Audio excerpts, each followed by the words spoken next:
जय हिंद दोस्तों, आप सभी का स्वागत है the army boy YouTube channel में। आज हम इंडियन आर्मी का ओरिजिनल क्वेश्चन पेपर डिस्कस करेंगे।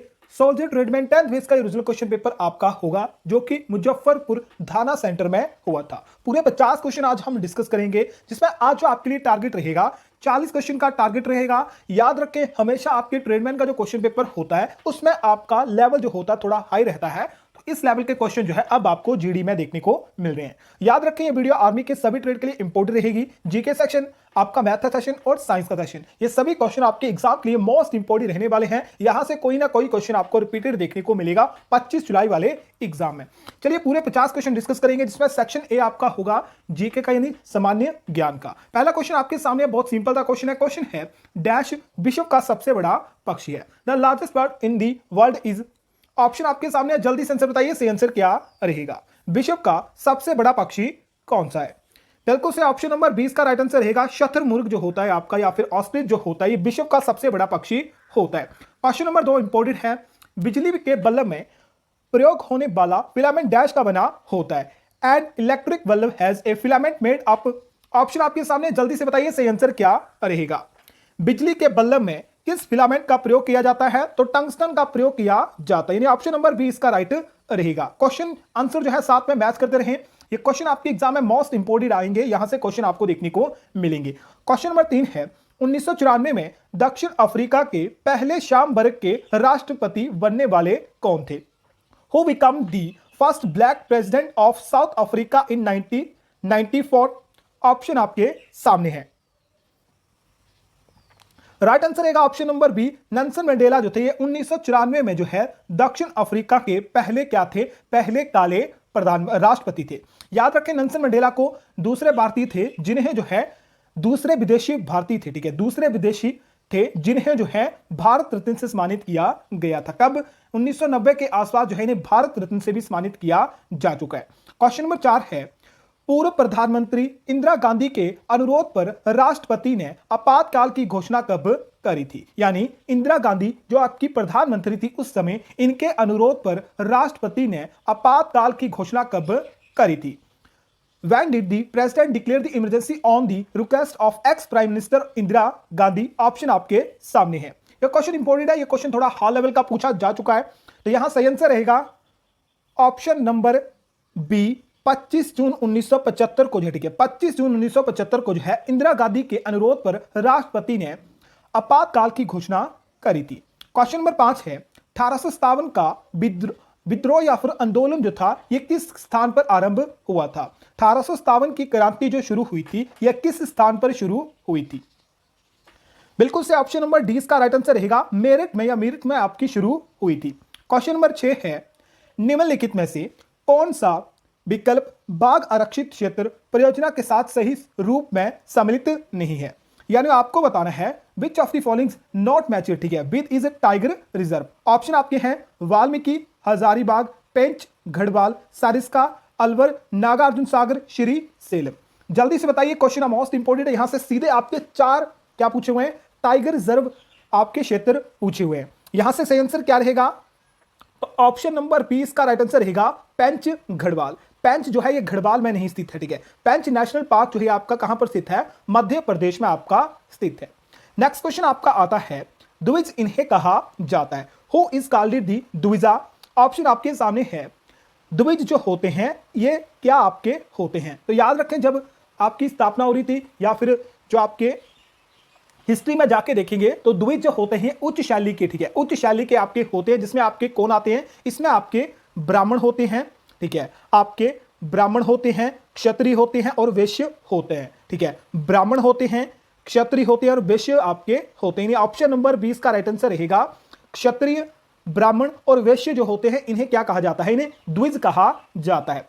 क्वेश्चन नंबर 8 है, भारत में कितने सालों के अंतराल में जनगणना का आयोजन किया जाता है? Census is Indian to become held regularly after every 12 year, 10 साल, 6 साल या फिर 5 साल बाद। तो जनगणना आप सभी को पता होगा कितने सालों बाद करवाई जाती है? 12 सालों बाद करवाई जाती है। 10 ईयर इसका राइट आंसर रहेगा। क्वेश्चन नंबर 9 है, भारतीय मूल की प्रथम महिला अंतरिक्ष यात्री कौन थी? भारतीय मूल की फर्स्ट वुमेन एस्ट्रोनॉट आपको बतानी थी इंडियन ऑर्गन की कौन थी? Option number B Kalpana Chawla इसका सही आंसर रहेगा। क्वेश्चन नंबर 10 है, अफगान की पहली लड़ाई डैश में हुई थी। तो अफगान की 3 लड़ाई आपकी हुई थी, जिसमें पहली लड़ाई जो आपकी हुई थी 1839 में आपको हुई थी और तीसरी लड़ाई आपकी 1919 में हुई थी। चलिए, आपको अगर पता होगा तो दूसरी लड़ाई आपको बतानी है, अफगान की दूसरी लड़ाई कब लड़ी गई थी। तो देख लो, ट्रेडमैन में ऐसे ऐसे लेवल के क्वेश्चन आते हैं। क्वेश्चन नंबर 11 है, भारत के प्रथम उपराष्ट्रपति कौन थे? Dash was the first vice president of India. Option number B doctor S Radhakrishnan इसका राइट आंसर रहेगा। क्वेश्चन नंबर 12 है, सबसे अधिक जनसंख्या में टाइगर रिजर्व कहां पर स्थित है? The largest number of tiger reserve is located in. तो सबसे ज्यादा टाइगर रिजर्व पार्क जो है ये किस राज्य में स्थित है? राइट आंसर रहेगा ऑप्शन नंबर ए, मध्य प्रदेश। मध्य प्रदेश में स्थित है। क्वेश्चन नंबर 13 है, Delhi is located on the bank of which river. Delhi dash नदी के तट पर स्थित है। तो दिल्ली आपकी कौन सी नदी के तट पर स्थित है? यमुना नदी के तट पर स्थित है, यानी ऑप्शन नंबर ए इसका राइट रहेगा। क्वेश्चन नंबर 13 है, spice garden of India is Bharat का मसाले का बगीचा या फिर मसालों का बगीचा के नाम से डैश को या फिर किस राज्य को जाना जाता है? भारत में मसालों का बगीचा किस राज्य को कहा जाता है? तो केरल को कहा जाता है। ऑप्शन नंबर बी इसका राइट रहेगा। क्वेश्चन नंबर 15 है, इनमें से गीता फोगाट का संबंध, यहां से कर लें, संबंध जो है, ठीक है, संबंध जो है किस खेल से है? With which of the following sports Geeta Phogat is related. तो फोगाट फैमिली आपको सीधा याद रखना है। फोगाट फैमिली जो है आपकी किससे संबंधित है? रेसलिंग यानी कुश्ती से आपकी संबंधित है। नेक्स्ट आपका आता है सेक्शन बी, जिसमें आपके जो है लॉजिक रीजनिंग यानी तर्क शक्ति के आपके 5 क्वेश्चन होंगे, जिन्हें हम डिस्कस करेंगे। क्वेश्चन पहला सिंपल सा है, अरुण ने कहा यह लड़की मेरे मां के पोते की पत्नी है। सीधा समझ लो, ठीक है। इंग्लिश वाले यहां समझ लो, ये अरुण है, ये वो लड़की है, ठीक है। इसे हम लड़की लिख लेते हैं, ठीक है। ये आपकी वो लड़की है। अरुण कहता है यह लड़की मेरी मां, ये अरुण है, ये मान लिया अरुण की क्या है? मां है, ठीक है। अरुण की क्या आ गई? ये अरुण की मां के पोते की। मां का पोता अरुण का क्या हुआ? अरुण का बेटा हुआ। तो अरुण का बेटा ये है, ठीक है। ये अरुण का क्या है? बेटा है। ये इसका पोता है, ये इसकी क्या लगी? ये इसकी पत्नी लगी, ठीक है। ये इसकी पत्नी लगी, अरुण के बेटे की पत्नी, ठीक है। अरुण के बेटे की पत्नी का क्या संबंध लगा? ये तो इसकी बहू लगी, ये इसका क्या लगा? ससुर लगा, ठीक है, ससुर लगा। तो यहां पूछा हुआ अरुण का उस लड़की से, लड़की का संबंध बताना है, अरुण से क्या है? तो क्या लगा? ससुर लगा। नेक्स्ट क्वेश्चन है, सिस्टर के लिए कोड यूज हो रहा है, अंकल के लिए कोड यूज हो रहा है, बॉय के लिए कोड यूज हो रहा है, तो आपको बताना है सन के लिए कौन सा कोड यूज होगा? SON। तो यहां एस आपका आ रहा है, तो एस के लिए 5 यूज हो रहा है, ठीक है, 5 आ गया। ओ यहां पर कहां यूज हो रहा है? तो बॉयज में ओ यूज हो रहा है, तो ओ के लिए 2 यूज हो रहा है, ठीक है। फिर आपका एन बचा, एन में अंकल आ रहा है, अंकल में एन जो है 4 के लिए यूज हो रहा है, तो 524। सन के लिए क्या यूज होगा? 524 होगा। ऑप्शन नंबर बी राइट रहेगा। अगर आपको थोड़ी सी आवाज आ रही होगी तो बाहर जो है बारिश लगी हुई है, ठीक है, बारिश लगी हुई है, तो थोड़ा सा ध्यान रख सकते हैं। बारिश में थोड़ी सी वीडियो बनाना मुश्किल होता है। और अब तक आपने वीडियो को लाइक नहीं करा, जल्दी से दोस्तों वीडियो को लाइक करना है, वीडियो को शेयर करना है और चैनल को सब्सक्राइब जरूर करना है। बहुत ज्यादा मेहनत लगती है, ठीक है, बहुत ज्यादा मेहनत लगती है। क्वेश्चन आपके सामने, जल्दी से बताइए नेक्स्ट क्वेश्चन किस तरह से आपका सोल्व होगा। तो यहां पर कुछ नहीं करना, ठीक है, कुछ नहीं करना। तो आपका सबसे पहले क्या यूज हो रहा है? ए का स्क्वायर यानी 1 का स्क्वायर, 2 का स्क्वायर, 3 का स्क्वायर, 4 का स्क्वायर, 5 का स्क्वायर, 6 का स्क्वायर 36, 7 का स्क्वायर कितना था? 49 होता है, 8 का 84 होता है, 9 का 81 होता है, 10 का 100 होता है। तो क्या आएगा? 49 आपका सही आंसर आएगा। नेक्स्ट क्वेश्चन है, पक्षी जो है, ठीक है, पक्षी आपका वर्ग से संबंधित है, तो आदमी संबंधित रहेगा, ठीक है। पक्षी जो होता है वर्ग में होता है, ठीक है, पक्षी वर्ग में होता है। आदमी आएगा घोड़े का, छिपकली का, होमो सैपियन का या फिर सरीशी, ठीक है, सरीशी में आएगा। तो जल्दी से बताइए, तो आदमी का जो वैज्ञानिक नाम होता है वो क्या होता है? होमो सैपियन होता है। तो सही आंसर क्या रहेगा? ऑप्शन नंबर सी इसका राइट आंसर रहेगा। किस तरह से कह सकते हैं? पक्षी के वर्ग, ठीक है, पक्षी यानी बहुत सारे पक्षी होंगे तो उसे क्या कहेंगे? वर्ग कहेंगे, पक्षियों का वर्ग। आदमी होंगे, आदमियों का बहुत ज्यादा झुंड होगा, तो आदमियों का बहुत ज्यादा झुंड होगा तो उन्हें हम होमो सैपियन भी कह सकते हैं, ठीक है। उन सभी आदमियों को हम कह सकते हैं होमो सैपियन। नेक्स्ट क्वेश्चन है, वृक्षों की एक पंक्ति में एक वृक्ष दोनों तरफ से 5वें स्थान पर है, तो उस पंक्ति में कितने वृक्ष? बहुत ही सिंपल सा क्वेश्चन है। यहां से शुरू है और यहां से शुरू है, बीच में आपका वृक्ष है, ठीक है, बीच में आपका ये जो है वृक्ष है, यहां से 5वें और यहां से 5वें स्थान है, यानी यहां से लेकर, ठीक है, यहां से लेकर यहां तक, इसके बीच में कितने हैं? इसके बीच में 4 पेड़ हैं। और यहां से लेकर यहां तक इसके बीच में कितने पेड़ हैं? इसके बीच में 4 पेड़ हैं। तो ये 4 और 4 कितने हो गए? 8 हो गए। ये 5 और 5, ठीक है, यानी बीच में एक ही पेड़ है, तो दूसरी तरफ से 5 आ रहा है, तो एक तरफ से 5 आ रहा है, यानी एक पेड़ है, यानी +1 कर दो, कितना जगह 9 आपका सी आंसर आ जाएगा। नेक्स्ट क्वेश्चन आपके साइंस की क्वेश्चन है, सेक्शन सी से पहला क्वेश्चन साइंस का है। यदि 3 प्रतिरोध क्रमशः 4 ओम, 5 और 20 ओम को समांतर में जोड़ा जाता है, ठीक है, पैरेलल में जोड़ा जाता है, तो कुल प्रतिरोध क्या होगा। यहां पर आपको क्या निकालनी है, रेजिस्टेंस निकालनी है, और रेजिस्टेंस में पैरेलल का फॉर्मूला क्या होता है वो आपको बता देता हूं। 1/r 3 रेजिस्टेंस है प्लस 1/r2 प्लस 1/r3, यानी 1/4 प्लस 1/5 प्लस 1 कितने 20। एलसीएम कितना आएगा, एलसीएम आपको पता है 20 आएगा। 20 का एलसीएम निकालोगे तो यहां आपका 5 + 4 + 1 आएगा, कितना हो जाएगा 10 हो जाएगा। 10/20 करोगे कितना हो जाएगा 2 आपका हो जाएगा। तो आर आपका क्या आ जाएगा, आर आपके पास 2 आ जाएगा। तो सी आंसर क्या आएगा 2, इसका सी आंसर आएगा। तो इस तरह से आपके न्यूमेरिकल के भी क्वेश्चन आपके एग्जाम में पूछे जाते हैं और आने वाले टाइम में यहां से क्वेश्चन जरूर पूछे जाएंगे। नेक्स्ट क्वेश्चन है, शरीर में लोहे की कमी से डैश होता है, यानी आयरन की कमी से कौन सा रोग आपका होता है। राइट आंसर रहेगा ऑप्शन नंबर ई, अनीमिया रोग। ऑप्शन नंबर ए, अनीमिया रोग जो है लोहे के कारण होता है। क्वेश्चन नंबर 23 है, किसी रोग के प्रति हमारे शरीर की प्रतिरोधकता को डैश कहा जाता है। The resistance of our body to a disease is called it. यहां पर आपका रेजिस्टेंस, ठीक है, रेजिस्टेंस यानी प्रतिरोधकता, ठीक है, प्रतिरोधकता जो होती है इसके लिए हमें किसकी जरूरत पड़ती है, इम्यूनिटी की जरूरत पड़ती है, यानी किसी के रोग से, ठीक है, किसी भी रोग से हमें बचने के लिए इम्यूनिटी जरूरी होती है, जिसे हिंदी में, ठीक है, हिंदी में प्रतिरक्षा भी कहा जाता है। तो ठीक है, प्रतिरक्षा हिंदी में आपको याद कर लेना है। नेक्स्ट क्वेश्चन आता है, एक मानव कोशिका में डैश गुणसूत्र पाए जाते हैं। The human cell contain dash chromosome. तो एक मानव में कितने क्रोमोसोम या फिर गुणसूत्र पाए जाते हैं। Option number C right answer रहेगा, 40 गुणसूत्र पाए जाते हैं और 23 जोड़े आपके ये होते हैं। नेक्स्ट क्वेश्चन है, गठिया डैश की बीमारी होता है। Arthritis is the disease of. गठिया नामक रोग जो होता है किसकी बीमारी होती है, जॉइंट यानी जोड़ों का बीमारी होती है, यानी ऑप्शन नंबर सी इसका राइट रहेगा। क्वेश्चन नंबर 26 है, डैश की मदद से सौर ऊर्जा को विद्युत ऊर्जा में बदला जाता है। With the help of dash solar energy to can be converted to electric energy, यानी सौर ऊर्जा को विद्युत ऊर्जा में किसमें बदला जाता है, सौर सेल द्वारा बदला जाता है, यानी ऑप्शन नंबर ए इसका राइट रहेगा। क्वेश्चन नंबर 26 है, विद्युत चुंबकीय तरंगे डैश के रूप में निकलती हैं। जो विद्युत इलेक्ट्रिक मैग्नेटिक रेडिएशन होती है इमिटेड बाय, यानी कौन सी तरंगों से, ठीक है, कौन सी तरंगों से निकलती है, इलेक्ट्रॉन, अल्ट्रासोनिक, न्यूट्रॉन या फिर एक्स किरणों द्वारा निकलती है। तो राइट आंसर रहेगा, विद्युत चुंबकीय तरंगे जो होती है एक्स किरणों के रूप में निकलती है, ठीक है, एक्स किरणों के रूप में निकलती है। ऑप्शन नंबर डी इसका राइट रहेगा। यह क्वेश्चन मोस्ट इंपोर्टेंट है और मोस्ट इंपोर्टेंट क्वेश्चन ये गलत करेंगे। Zinc sulphide is commonly used us.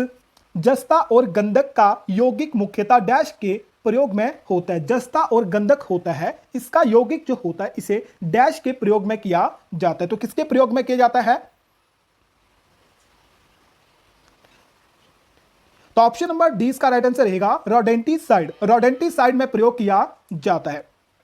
Question number 29 है, यदि किसी झील की सतह पर पानी जमने वाला हो तो उसके तल का तापमान कितना होगा। यानी जब पानी जो है बर्फ में जमने लगता है तो पानी का तापमान कितना होता है, 3 degree Celsius, 4 degree Celsius, 100 degree Celsius या फिर 0 डिग्री सेल्सियस। राइट आंसर रहेगा option number B, 4 degree Celsius होगा। क्वेश्चन नंबर 3 है, माफ करें 30 है, ध्वनि का अधिकतम वेग डैश में होता है। Velocity of sound is maximum in. जो साउंड की वेलोसिटी होती है मैक्सिमम कहां पर होती है, यानी अधिकतम कहां पर होती है, तो कहां पर होती है, ठोस में अधिकतम होती है। नेक्स्ट क्वेश्चन है, निम्न में से कौन सी बीमारी विषाणु से फैलती है। विच of the following diseases is spread by virus. इनमें से कौन सा रोग विषाणु यानी वायरस द्वारा फैलता है, तो एड्स जो होता है ये वायरस द्वारा फैलता है। नेक्स्ट क्वेश्चन है, सल्फर डाइऑक्साइड पानी में विघटित होने से डैश बनता है। जो सल्फर डाइऑक्साइड होता है अगर इसे पानी में मिला दिया जाए तो ये कौन सा रूप बदलेगा, सल्फ्यूरिक एसिड बन जाएगा, सल्फर डाइऑक्साइड बन जाएगा, सल्फर पेटा ऑक्साइड बन जाएगा या फिर सल्फ्यूरस एसिड बन जाएगा। तो ये क्वेश्चन मैक्सिमम स्टूडेंट का गलत होने वाला है। इसका राइट आंसर रहेगा ऑप्शन नंबर डी, सल्फ्यूरस, ठीक है, sulphurous acid, sulphurous acid, sulphuric acid नहीं होगा, ठीक है, सल्फ्यूरिक एसिड नहीं होगा, सल्फ्यूरस एसिड आपका होगा। क्वेश्चन नंबर 33 है, निम्न में से किसको पूर्ण विनिकरण किया जा सकता है, यानी रिसाइकिल किया जा सकता है। विच of the following can be recycle? कोयला, धातु, प्राकृतिक गैस या फिर प्राकृतिक तेल। तो धातु जो होती है इसे हम रिसाइकिल यानी पुनः जीवित या फिर पुनः यूज कर सकते हैं। क्वेश्चन नंबर 34 है, प्रकाश की अनुप्रस्थ प्रकृति का प्रघटक डैश होता है। प्रकाश की अनुप्रस्थ प्रकृति का प्रघटक होता है। अजीब सा क्वेश्चन है पर इंपॉर्टेंट क्वेश्चन है। राइट आंसर रहेगा ऑप्शन नंबर ए, प्रकाश के ध्रुवीकरण के कारण। ठीक है, प्रकाश के ध्रुवीकरण या फिर ध्रुवण के कारण। ठीक है, प्रकाश के ध्रुवण के कारण। प्रकाश की अनुप्रस्थित प्रकृति का जो प्रघटन होता है यह प्रकाश के ध्रुवण के कारण होता है। क्वेश्चन नंबर 35 है, बार चुंबक के मध्य में डैश चुंबक होती है। ये बार चुंबक इस तरह से आपकी बार चुंबक है। ठीक है, इस तरह से आपकी ये मैग्नेटिक फील्ड बना रही है। ठीक है, मैग्नेटिक फील्ड बना रही है। तो यहाँ आपका नॉर्थ ईस्ट इस तरह से आपका कोई बना लेते हैं। ठीक है, नॉर्थ एंड साउथ बना लेते हैं। तो इसके बार चुंबक का जो सेंटर होगा यानी मध्य होगा उसमें चुंबक क्या होगी? 0 यानी शून्य होगी। अब सेक्शन डी से हम मैथ के 15 क्वेश्चन डिस्कस करेंगे जो कि आपके एग्जाम के लिए मोस्ट इंपॉर्टेंट होंगे, स्पेशली जीडी और ट्रेडमैन और करल के लिए। याद रखें, थोड़ी सी आपको अगर बैकग्राउंड में कोई नॉइस की आवाज आ रही हो तो बारिश हो रही है बाहर, तो थोड़ा सा ध्यान रखना है। और अब तक आपने वीडियो को लाइक नहीं करा, जल्दी से वीडियो को लाइक कर दो, वीडियो को शेयर कर दो, चैनल को सब्सक्राइब करना है, चैनल को सब्सक्राइब जरूर करना है। ठीक है, आप चैनल वीडियो देख लेते हो, चैनल को सब्सक्राइब नहीं करते हो। क्वेश्चन आपके सामने, आपको क्वेश्चन पढ़ लिया होगा। तो यहां पर बात हो रही है कि 400 स्टूडेंट पास हो गए, 60% स्टूडेंट फेल हो गए। टोटल स्टूडेंट हम माना कि 100% थे, जिसमें से 60% स्टूडेंट जो थे ये फेल हो गए। तो पास कितने हुए?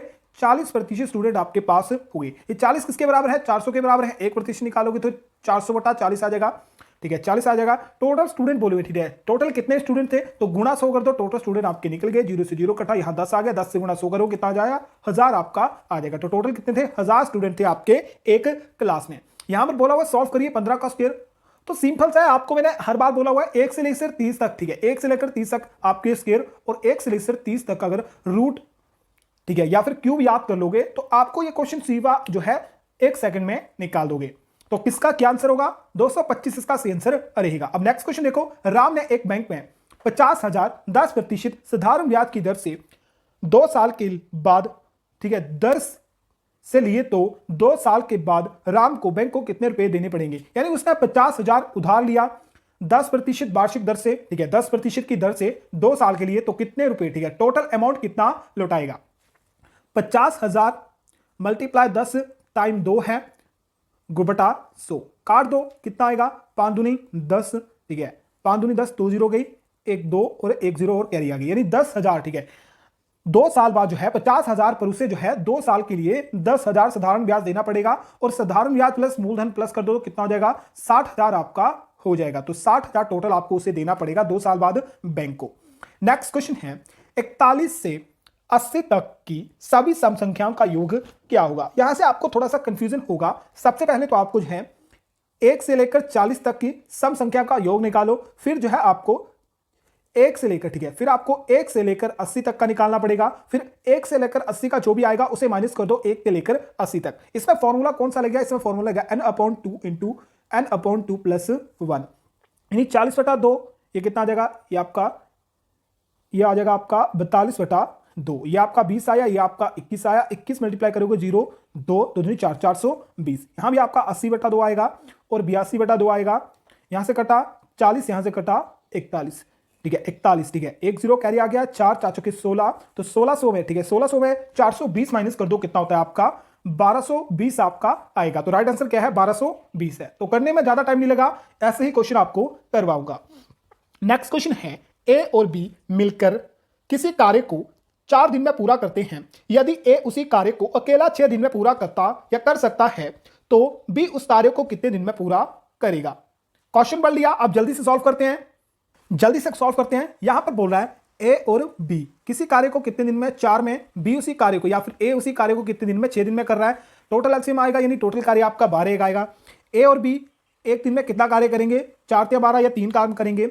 ए जो है एक दिन में कितना कार्य करेगा? 6 दूनी 12, यानी 2 कार्य करेगा। तो ए और बी में से, ठीक है, ए और बी के कार्य में से ए का कार्य निकाल दो, यानी 3 में माइनस कर दो 2 को, तो कितना आया? 1 आया। अब इस 1 को जो है 12 में बटा कर दो, तो 1 से 12 को काटोगे तो 12 से ही कटेगा, तो सही आंसर क्या आएगा? 12 आपका सही आंसर आ जाएगा, यानी बी उस कार्य को 12 दिन में पूरा करेगा। नेक्स्ट क्वेश्चन सिंपल है, बोलता है ए और बी जो है कितना है? 10 है। बी प्लस, माफ करिए, बी प्लस सी कितना है? 20 है और सी और ए कितना है 30 है। निकालो ए प्लस बी, ठीक है, ए बी और सी आपको ज्ञात करना है। तो सीधा है A plus B plus B plus C plus A, यानी 10 प्लस बी प्लस 30। यहां से ए और ए, बी और बी, सी और सी, यानी दो बार सभी जो है दो बार रिपीट हो रहे हैं। तो इनमें से दो कॉमन निकाल लेते हैं, तो ये आपका क्या हो जाएगा ए प्लस बी प्लस सी, ठीक है। इसे निकालोगे तो 2a प्लस 2b, ठीक है, 2b, तो क्या हो जाएगा 2b प्लस 2c, यानी दो हमने कॉमन निकाल लिया, ए भी आपके पास आ गया। ये कितना हो गया, ये आपका 30, ये आपका 60 हो गया, ठीक है। तो a प्लस बी प्लस सी कितना हो जाएगा, 2 दूसरी साथ चला जाएगा तो 2 बटा में चल जाएगा, 30 आपका आ जाएगा। तो a प्लस बी प्लस सी कितना हो जाएगा, 30 आपका हो जाएगा, 30 ही आपका आंसर है। नेक्स्ट क्वेश्चन देखिए, क्वेश्चन है एक स्थान पर कौन सा अंक आएगा, 150 का 37% माइनस 1000 का 0.05%, तो एक के स्थान पर क्या आएगा। सिंपल तरीके से सॉल्व करता हूं क्वेश्चन को। 37 का 100% कर दिया, माइनस कर दो 1000, ठीक है, 1000 और 1000 के बाद प्लस का मतलब मल्टीप्लाई होता है 0.05 मल्टीप्लाई 100, पॉइंट हटा दो मल्टीप्लाई 100 आपका हो जाएगा, 0 से 2 0 काट दो, 1 0 से 1 0 कट गई, ये 0 से ये 0 काट दो, 15 से काट दो तो 2 आ जाएगा, ठीक है, 5 से काट दो 2 जाएगा, यहाँ 3 आ जाएगा, यहाँ आपका कितना आ जाएगा, ठीक है, यहाँ आपका 111/2 और ये आपका कितना बन जाएगा, ठीक है, ये आपका कितना जाएगा, ये 0.5, ठीक है, माइनस कितना हो जाएगा, माइनस जो है 0.5 आपका होगा, ठीक है, 10 है नीचे, 10 जो है आपका नीचे है। इसे सॉल्व करोगे 111/2 को सॉल्व करोगे तो ये कितना बन जाएगा, ठीक है, ये लगभग बनता है 55.5, ठीक है, 55.5 अगर करोगे सॉल्व, ठीक है, करके बता देता हूँ।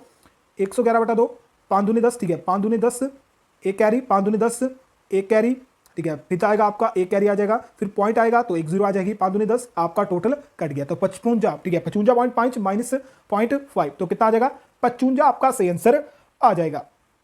नेक्स्ट क्वेश्चन देखिए जल्दी से, किसी आयताकार पार्क की लंबाई 100 मीटर और चौड़ाई 100 मीटर और चौड़ाई जो है 80 मीटर है, उसके चारों ओर अंदर 10 मीटर चौड़ा रास्ता है, तो रास्ते का क्षेत्रफल कितना होगा। इस क्वेश्चन को ध्यान से आपको समझाता हूं।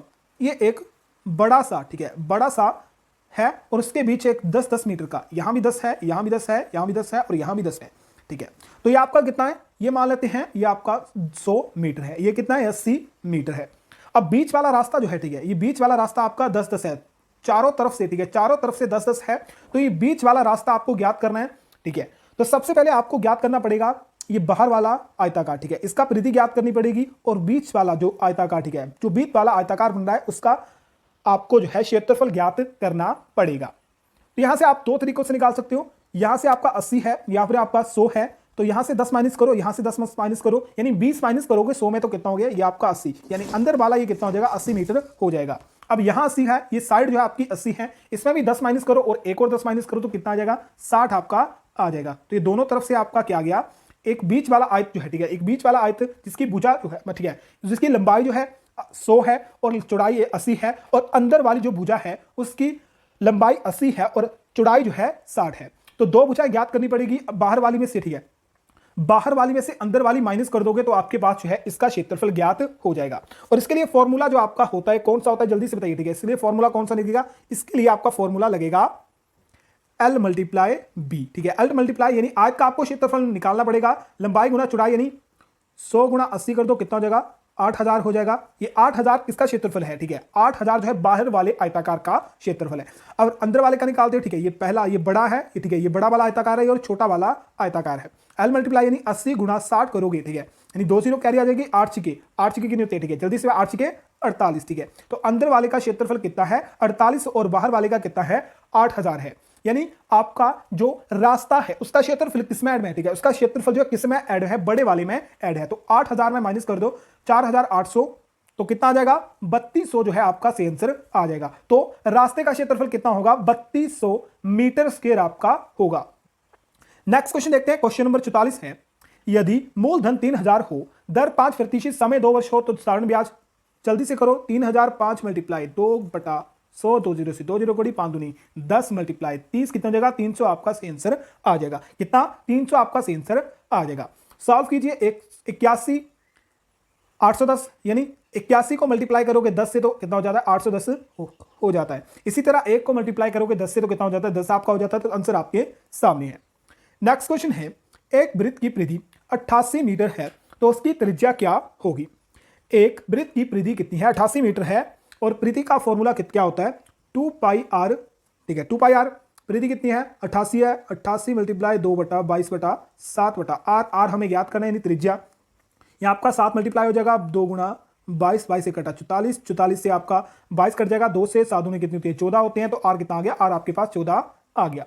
नेक्स्ट क्वेश्चन है, एक वर्गाकार खेत की प्रत्येक भुजा 10 मीटर मापी, ठीक है 10 मीटर मापा गया, तब खेत का परिमाप कितना होगा। ये वर्ग है, एक भुजा 10 है, दूसरी भुजा भी 10 होगी, तीसरी भुजा भी 10 होगी, चौथी भुजा भी 10 होगी, परिमाप 4a होता है, ठीक है 4a होता है, यानी 4 गुणा 10 कितने होते हैं 40, तो 40 आपका सही आंसर आएगा। नेक्स्ट क्वेश्चन, ये क्वेश्चन थोड़ा सा कंफ्यूजन करेगा, तो क्वेश्चन को ध्यान से समझना है। यदि एक समबहुभुज का एक आंतरिक कोण एक षटभुज के आंतरिक कोण से 9/8 ज्यादा पाया जाता है, तो समबहुभुज की भुजा की संख्या क्या होगी। तो भुजा आपको बतानी है समबहुभुज की। बोलता है समबहुभुज और षटभुज का आंतरिक कोण जो है 9/8 है, यानी 9 किसका होगा समभुज का होगा, 8 किसका होगा षटभुज का होगा, यानी बड़ा कौन सा भुजा बड़ी जो होगी किसकी आंतरिक कोण बड़ा होगा, समभुज का कोण जो है सबसे बड़ा होगा। यहां से आपको बस ये क्लियर करना है, ठीक है ये बात क्लियर करनी है। अब किस तरह से आपका ये होगा, सबसे पहले जो है आपको इनके आंतरिक कोण निकालने पड़ेगी। तो बहुभुज का, ठीक है जो बहुभुज होती है तो उसका आंतरिक कोण का फॉर्मूला होता है n-2, ठीक है n-2 180/n। और षटभुज का, ठीक है षटभुज का भी यही फॉर्मूला होता है, ठीक है षटभुज का, तो यहां आपका षटभुज का भी यही होता है n-2 180/n आपका, ठीक है n आएगा बटा n। षटभुज होती कितनी है 6 भुजाएं होती हैं, तो n आपका क्या गया, n हमें पता है 6 है, ठीक है n जो आएगा ये आपकी भुजाएंगी, और षटभुज में हमें जो पता होता है कितनी भुजाएं होती हैं 6 भुजाएं आपकी होती हैं। तो 6 - 2 एंड 180/6, तो यहां आपका 4 आ गया, 4 मल्टीप्लाई 180/6, यहां से कटा 3 आ गया, ठीक है 2 से काटा 3 आ गया, 3 मल्टीप्लाई करो 6 × 18 60, 6 दूनी कितने 120, ठीक है 120 जो है आपका किसका कोण आया, षटभुज का आंतरिक कोण जो है वो कितना है 120 है। अब याद रखें षटभुज का जो कोण है वो कितना है 120 है, यह हमें ज्ञात हो गया। अब n-2 180/n, हमें n ज्ञात करना है बहुभुज का, ठीक है, और ये किसके बराबर है 9/8 मल्टीप्लाई 120 के बराबर है। अब याद रखें 9/8 जो है किसके बराबर है, ठीक है ये आपका n-2 180/n ये किसके बराबर है 9/8 मल्टीप्लाई, ठीक है 9/8 जो है किससे ज्यादा है, ठीक है ये आपको किस में मल्टीप्लाई करना है 120 में मल्टीप्लाई करना है। अब इसको यही रहने दो, 180 जो है दूसरी साइड ले जाओ, ठीक है दूसरी साइड ले जाओगे तो 180 आपका इसके नीचे आ जाएगा, 120 के 0 से कटा 6 से कटेगा, 2 से कटेगा 3 से कटेगा, 2 से कटेगा 4, 3 से कटेगा 3, 9 कट जाएगा, ठीक है 3 से 9 कट जाएगा, तो ये कितना जाएगा 3/4, ये 3/4 बन गया, और यहां पर n-2/n आपका आ गया। अब क्रॉस मल्टीप्लाई कर दो, 3 यहां मल्टीप्लाई होगा, 4 यहां मल्टीप्लाई हो जाएगा, क्रॉस मल्टीप्लाई करने के बाद जो है ये बन जाएगा 4n - 8 = 3n, ठीक है n आ गया। अब जो है हमें पता है 4n में माइनस करनी है, ठीक है ये दूसरी साइड चला जाएगा, माइनस में चलेगा n आपका, एक n बच गया, एक n किसके बराबर होगा दूसरी साइड चला जाएगा, तो 8 माइनस के हैं ये कितने हो जाएंगे प्लस के हो जाएंगे, तो n हमारे पास क्या आ गया, n हमारे पास 8 आ गया, और n ही हमें ज्ञात करना था, जबकि मैंने आपको बताया था n जो होगी हमारी भुजा होगी। तो सम बहुभुज की भुजाएं कितनी होंगी 8 भुजाएं होंगी। क्वेश्चन ध्यान से समझोगे निकल जाएगा, बस याद रखना है 9/8 ज्यादा है, ठीक है 9/8 ज्यादा, यानी हमें पहले ही पता है सम बहुभुज जो है, ठीक है जो सम बहुभुज है वो ज्यादा है, तो 9/8 को हम जो है सम बहुभुज में नहीं ऐड करेंगे, इसे हम ऐड करेंगे षटभुज वाले कोण में, ठीक है षटभुज वाले कोण में ऐड करेंगे, तो 9/8 मल्टीप्लाई 120 हो जाएगा, फिर आप निकाल सकते हो। नेक्स्ट क्वेश्चन देखोगे, क्वेश्चन नंबर है 2√14 + 6 - 5, तो सीधा माइनस करो, ठीक है इन्हें प्लस करो, तो 20 - 5 कितने हो गए 15 हो गए, 2 मल्टीप्लाई करो 3 कितना आ गया 30 आपका आ गया। नेक्स्ट क्वेश्चन 9, 12, 18, चलिए एक क्वेश्चन आपको होमवर्क देते हैं, ठीक है ठीक है होमवर्क क्वेश्चन है, तो जल्दी से आपको बताना है कितने क्वेश्चन आपके सही हुए। क्वेश्चन नंबर 50 आपके लिए होमवर्क है, 50 में से आपके कितने सही जल्दी से बताओ, ठीक है जल्दी से बताओ 50 में से आपके कितने सही, तो कमेंट बॉक्स में आपको जरूर बताना जितने भी क्वेश्चन आपके सही होते हैं। बाकी अपना आपको ध्यान रखना है, अपने घर वालों का ध्यान रखना है। मिलते हैं एक और शानदार वीडियो में, तब तक अपना ख्याल रखें, अपने घर वालों का ख्याल रखें। जय हिंद, जय भारत। जय हिंद दोस्तों, वेलकम बैक दार्मीवा यूट्यूब चैनल। आज हम इंडियन आर्मी का ओरिजिनल क्वेश्चन पेपर डिस्कस करेंगे। सोल्जर जनरल ड्यूटी का ओरिजिनल क्वेश्चन पेपर रहेगा, और सेंटर की बात करें तो सिख रेजिमेंट सेंटर का ओरिजिनल पेपर आपका रहेगा, जो कि आपका कब हुआ था 28 मार्च 2021 को हुआ था।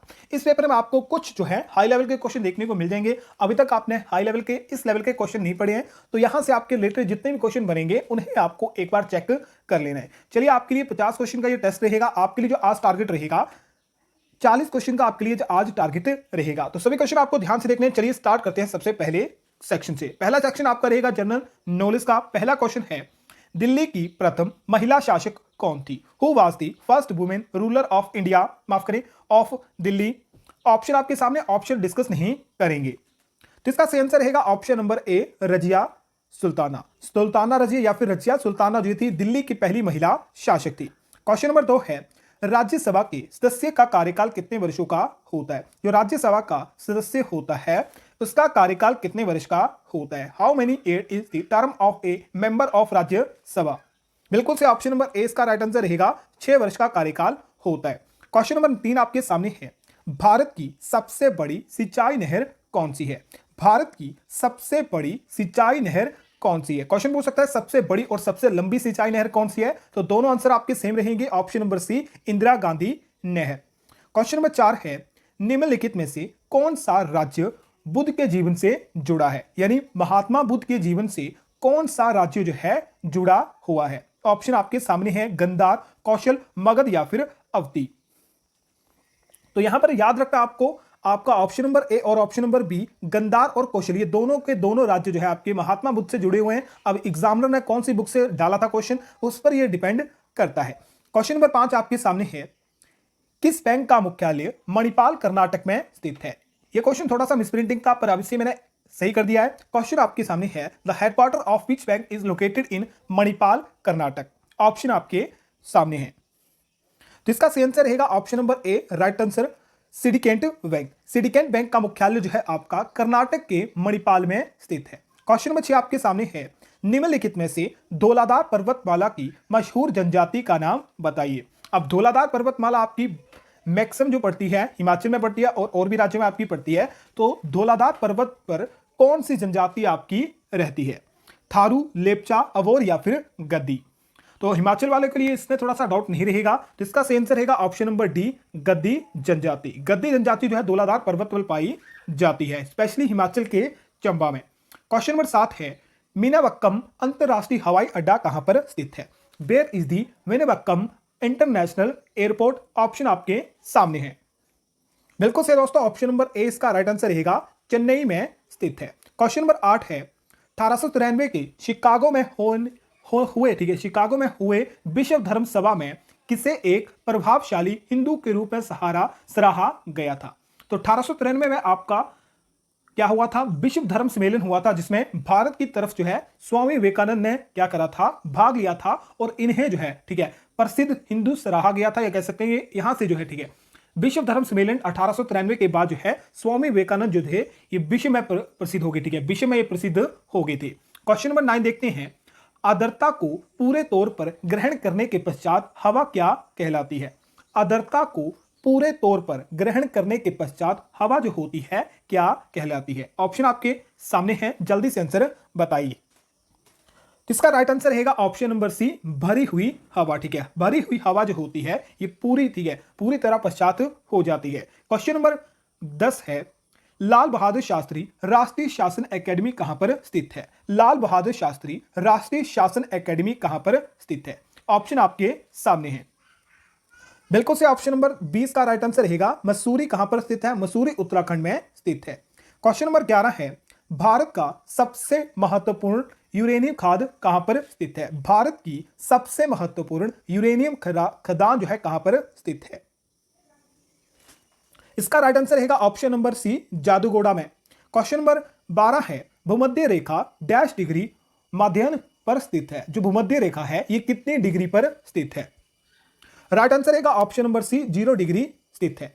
क्वेश्चन नंबर 13 है, खासी और गोरो जनजाति मुख्य रूप से कहां रहते हैं? खासी और गोरो जनजाति जो है ये मुख्य रूप से किस राज्य में पाई जाती हैं?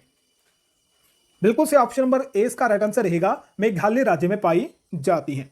क्वेश्चन नंबर 14 है, कांग्रेस का प्रथम अधिवेशन कहां पर हुआ था? Where is the first session of Congress held? Option आपके सामने है,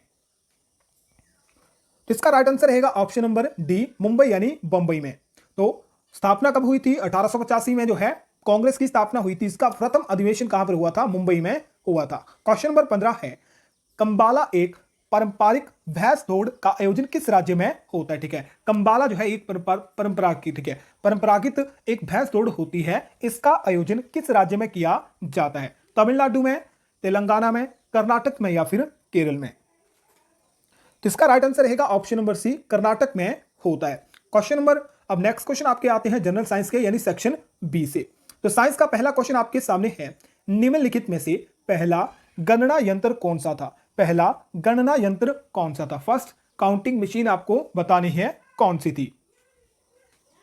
option number D right answer रह जाएगा एवक्स, जो एवक्स था, ठीक है। एवक्स जो था ये पहला गणना करने वाला, ठीक है, गणना करने वाला यंत्र था, यानी काउंटिंग करने वाला यंत्र था। नेक्स्ट क्वेश्चन है, रिवॉल्वर का आविष्कार किसने किया था? Who invented the revolver?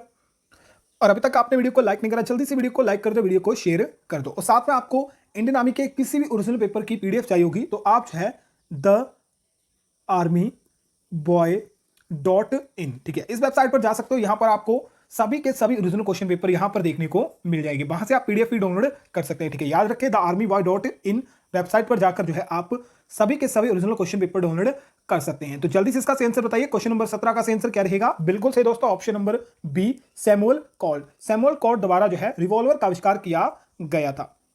Question number 18 है, आप वायुगति शास्त्र से क्या समझते हैं? आप जो है वायुगति शास्त्र से क्या समझते हैं? तो इसका राइट आंसर रहेगा ऑप्शन नंबर सी, यह हवा या गैस के प्रभाव में होने वाली हलचल का विज्ञान है। वो जो आपका वायुगति शास्त्र जो है ये हवा और गैस के प्रभाव में होने वाली हलचल का विज्ञान है। ऑप्शन नंबर सी राइट रहेगा। क्वेश्चन नंबर 19 है, हर्ट्ज किसकी इकाई है? What is the unit of hertz? यहां पर हर्ट्ज कर लें, ठीक है, हर्ट्ज आपका होगा। तो हर्ट्ज किसकी यूनिट होती है? ऑप्शन नंबर सी, आवृत्ति का मात्रक होता है। क्वेश्चन नंबर 20 है, क्रोनोग्राफ का उपयोग किसके लिए किया जाता है? क्रोनोग्राफ का उपयोग जो है किसके लिए किया जाता है? अब याद रखना है, कोरोना से आपको इस बार भी क्वेश्चन पूछा जाएगा, ठीक है, सेम मिलता है कोरोना से, तो आपसे पूछ लिया है क्रोनोग्राफ क्या होता है, ठीक है। अब ये बीमारी नहीं है, आपको याद रखना है, ये जो होता है सूर्य की किरणों का अवलोकन करना और तस्वीरें खींचना, ठीक है। सूर्य की किरणों का अवलोकन करना और उसकी तस्वीरें खींचना जो होता है, इसे क्या कहा जाता है? इसे ही कहा जाता है क्रोनोग्राफी, यानी ऑप्शन नंबर ए इसका राइट रहेगा। क्वेश्चन नंबर 21 है, डैश को कृत्रिम बुद्धि का जनक कहा जाता है? फादर ऑफ आर्टिफिशियल एजेंसी, ठीक है, आर्टिफिशियल इंटेलिजेंस, ठीक है, आर्टिफिशियल, ठीक है, आर्टिफिशियल इंटेलिजेंस का फादर किसे कहा जाता है? कृत्रिम बुद्धि का जनक किसे कहा जाता है? ऑप्शन आपके सामने है। Option number B right answer रहेगा जॉन मैकार्थी। जॉन मैकार्थी को कृत्रिम बुद्धि का जनक या फिर फादर ऑफ आर्टिफिशियल इंटेलिजेंस कहा जाता है। क्वेश्चन नंबर 22 है, इनमें से कौन सा रक्त संचार में सहायक होता है? इनमें से कौन सा रक्त संचार में सहायक होता है? विच of the following help in blood circulation, ठीक है, सर्कुलेशन। तो इसका सही आंसर रहेगा ऑप्शन नंबर बी, सफेद रक्त कोशिकाएं, यानी white blood cell. White blood cell जो होते हैं रक्त संचार में सहायता करते हैं। क्वेश्चन नंबर 23 है, प्रकाश संश्लेषण डैश में अधिकतम होता है? फोटोसिंथेसिस जो होती है ये मैक्सिमम कौन सी रोशनी में होती है? क्वेश्चन मैं आपको 2 से 3 बार करवा चुका हूं, इसका राइट आंसर रहेगा लाल रंग के प्रकाश में।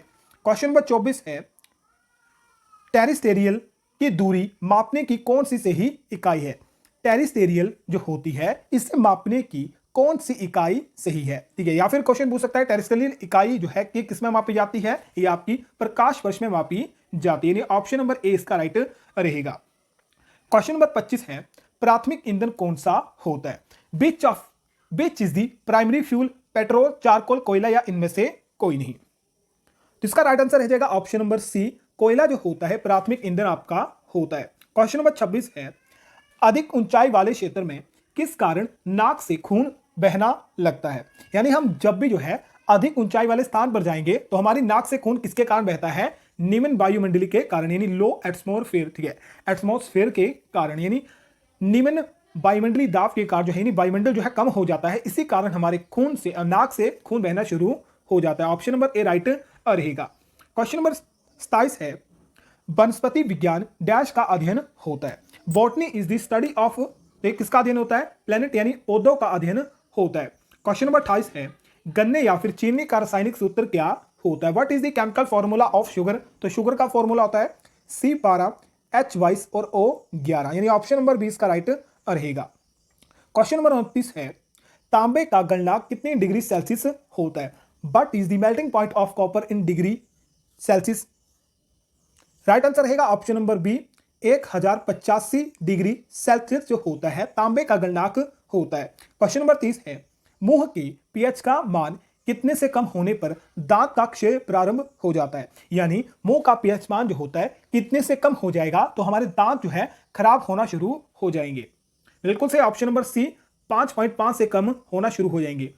नेक्स्ट क्वेश्चन मैथ के क्वेश्चन है। मैथ का पहला क्वेश्चन आपके सामने है, ये आपको दिया हुआ है, ठीक है, राइज आपको दिया हुआ है ARISE शब्द के अक्षरों को कितनी बार व्यवस्थित किया जा सकता है? अब इसे आपको सीधा याद रखना है, ये आपको दिया हुआ तो आपको ARISE कितने वर्ड हैं? 5 वर्ड हैं, तो 5 से उल्टी गिनती लिख लो, 5 4 3 2 और 1। इन सभी को मल्टीप्लाई कर दो, 5 मल्टीप्लाई 3 मल्टीप्लाई 2 और 1, तो 5 चुके 20, फिर आप कर लोगे 60 जाएगा, 60 मल्टीप्लाई 2 करोगे कितना हो जाएगा? 120 हो जाएगा। ठीक, कितना हो जाएगा?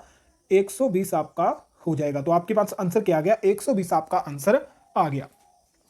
नेक्स्ट क्वेश्चन देखो, नेक्स्ट क्वेश्चन भी इंपॉर्टेंट है। क्वेश्चन मुझसे हिंदी में टाइप करने के लिए मिसप्रिंट हो गया, वीडियो एडिट करूंगा तो आपके लिए लिख दूंगा, या फिर क्वेश्चन नंबर 32 जो है इंग्लिश वाले कहां पर चेक कर ले, कमेंट बॉक्स में चेक कर लेना। परिमेय और अपरिमेय संख्या का गुणनफल होता है। जो आपके अपरिमेय और परिमेय संख्या होते हैं, जब भी इन्हें हम मल्टीप्लाई करेंगे यानी गुणखंड करेंगे तो हमेशा क्या रहेंगी? हमेशा ही एक अपरिमेय संख्याएं रहेंगी। क्वेश्चन नंबर 33 है, क्वेश्चन को पढ़ लें। एक मोटर बोट प्रवाह की निचली दिशा में यानी प्रवाह की दिशा में 9 किलोमीटर की यात्रा 2 घंटे का समय लेती है, प्रवाह के विपरीत दिशा में वही दूरी 6 घंटे में तय करती है, तो बोट की चाल और प्रवाह की चाल कितनी होगी? ठीक है, बोट की चाल और प्रवाह की चाल आपसे पूछी गई है। जल्दी बताइए किस तरह से होगा। तो सबसे पहले याद रखना है, प्रवाह की दिशा में टोटल दूरी आपको लिखनी कितनी है? 9 किलोमीटर है। ठीक है, ठीक है, टोटल कितनी दूरी है? 9 किलोमीटर है। टोटल कितनी है? 9 किलोमीटर है। फिर आपको याद करना है, नीचे आपका आ जाएगा x प्लस वाई, अगर बोला होगा प्रवाह की दिशा में, और कितनी जा रही है? 2 घंटे में जा रही है, तो x और x प्लस वाई की वैल्यू कितनी आ जाएगी? x प्लस वाई की वैल्यू कितनी आ जाएगी? ये आपका कट जाएगा। ठीक है, ये का और आपका कट जाएगा तो कितना आ जाएगा? 4.5 आ जाएगा। अब बोलता है विपरीत दिशा में, विपरीत दिशा में बोलता है कितनी है दूरी, जो है उतनी है। दूरी कितनी है? 9 किलोमीटर है, और ये कितने घंटे में पार कर रहा है? 6 घंटे में पार कर रहा है। अब जो है विपरीत दिशा में जा रहा है। ठीक है, याद रखना है विपरीत दिशा में जा रहा है तो x जो है, ठीक है, x और y क्या हो जाएगा? x माइनस वाई हो जाएगा। यहां पर प्लस इसलिए हुआ था क्योंकि, ठीक है, धारा की दिशा में जा रहा था इसलिए प्लस हो जाएगा, विपरीत दिशा में जाएगा तो माइनस हो जाएगा। तो x माइनस वाई कितना हो जाएगा? x माइनस वाई आपका कट जाएगा, 2 आ जाएगा, 3 आ जाएगा, और 3/2 करोगे कितना हो जाएगा? 1.5 आपका हो जाएगा। अब x प्लस वाई कितना है? 4.5 है। x माइनस वाई कितना है? 1.5 है। अब दोनों को प्लस कर दो। ठीक है, दोनों को प्लस कर दो, ये आपका 2x हो जाएगा, और बाय प्लस का है और बाय माइनस का, तो बाय आपका कट गया, ये दोनों आपके प्लस हो जाएंगे, तो कितने हो जाएंगे? ये आपके 6 हो जाएंगी। 2x इक्वल टू कितना है? 6 है, तो x की वैल्यू कितनी आ जाएगी? x की वैल्यू 3 आ गई। अब हमारे पास x की वैल्यू तो 3 आ गई, जो कि हमारे पास यहाँ पर दी हुई है। अब हमें बाई की वैल्यू याद करनी है, तो बाई की वैल्यू के लिए हमें बाई में x पुट करना पड़ेगा, x plus Y equal to 4.5। x put कर दो, कितना आ जाएगा? 3 बाई और 4.5, बाई ये रहेगा, 3 आपका दूसरी चला जाएगा, 4.5 में माइनस कर दो 3, कितना जाएगा? 1.5 आपका आ जाएगा। ठीक है, 1 कितना आ जाएगा? 1.5 आपका आ जाएगा। तो बाई कितना आ गया? बाई आपका, ठीक है, x 3 और y कितना आ गया? 1.5। कौन सा रहेगा? ऑप्शन नंबर डी आपका राइट रहेगा। नेक्स्ट क्वेश्चन ध्यान से देखना। क्वेश्चन है, एक व्यक्ति 320 आमों के विक्रय मूल्य पर 400 आम बेच देता है, तो उसको कितने प्रतिशत का घाटा होता है? उसे 320 मूल्य में 400 बेच देता है, तो घाटा कितने का हुआ? 80 का हुआ। तो लॉस आपका सबसे ऊपर आता है, क्रय मूल्य आपका नीचे आता है, और गुणा हो जाता है 100। 0 से 0 कटा, 8 चौके 32, 4 से आपका भाग करोगे 100 को, तो कितना प्रतिशत? 25% की हानि उसे होगी। नेक्स्ट क्वेश्चन है, एक त्रिभुज के परिमाप 600 मीटर है, यदि उनका अनुपात 12 13 15, सबसे लंबी भुजा ज्ञात कीजिए। ये भुजा है, भुजा का परिमाप तो, ठीक है, परिमाप यानी जो परिधि होती है, ठीक है, साइड का जब सारा कुछ होता है, ये कितना है? 600 मीटर है, और इस 600 मीटर में ये सभी भुजा जो होती है प्लस आपकी होती है। ठीक है, ये सभी भुजा प्लस होंगी तो कितना हो जाएगा? कितना हो जाएगा? ठीक है, 600 आपका आ रहा है, यानी आपकी भुजा का अनुपात दिया, तब भुजा का अनुपात जो है, ठीक है, टोटल है 600। अनुपात कितना है तीनों भुजाओं का? 12 13 और 15। अब भुजा का अनुपात आप प्लस कर दोगे, ठीक है, कितना आ जाएगा? 40 आ जाएगा। अब ये 40 किसके बराबर है? 600 के बराबर है। एक अनुपात की वैल्यू निकालो, कितनी आ जाएगी? 0 से 0 कटा, 5 से कटा, 15 आ गया, तो एक अनुपात की वैल्यू कितनी आ गई? 15 आ गई, यानी एक भुजा की वैल्यू कितनी? ठीक है, एक भुजा कितनी आ गई आपकी? एक भुजा आ गई 15। तो सबसे बड़ी भुजा पूछी है, समाप्त करें, सबसे लंबी भुजा पूछी है, तो सबसे लंबी भुजा कौन है? 15 है। तो 15 मल्टीप्लाई 15 कर दो कितना आ जाएगी, ठीक है 15 मल्टीप्लाई 15 कर दो कितना हो जाएगा, 225 आपका हो जाएगा। तो सबसे बड़ी भुजा कौन सी हो जाएगी, 225 आपकी, या लंबी भुजा आपकी 225 हो जाएगी। नेक्स्ट क्वेश्चन सॉल्व करो।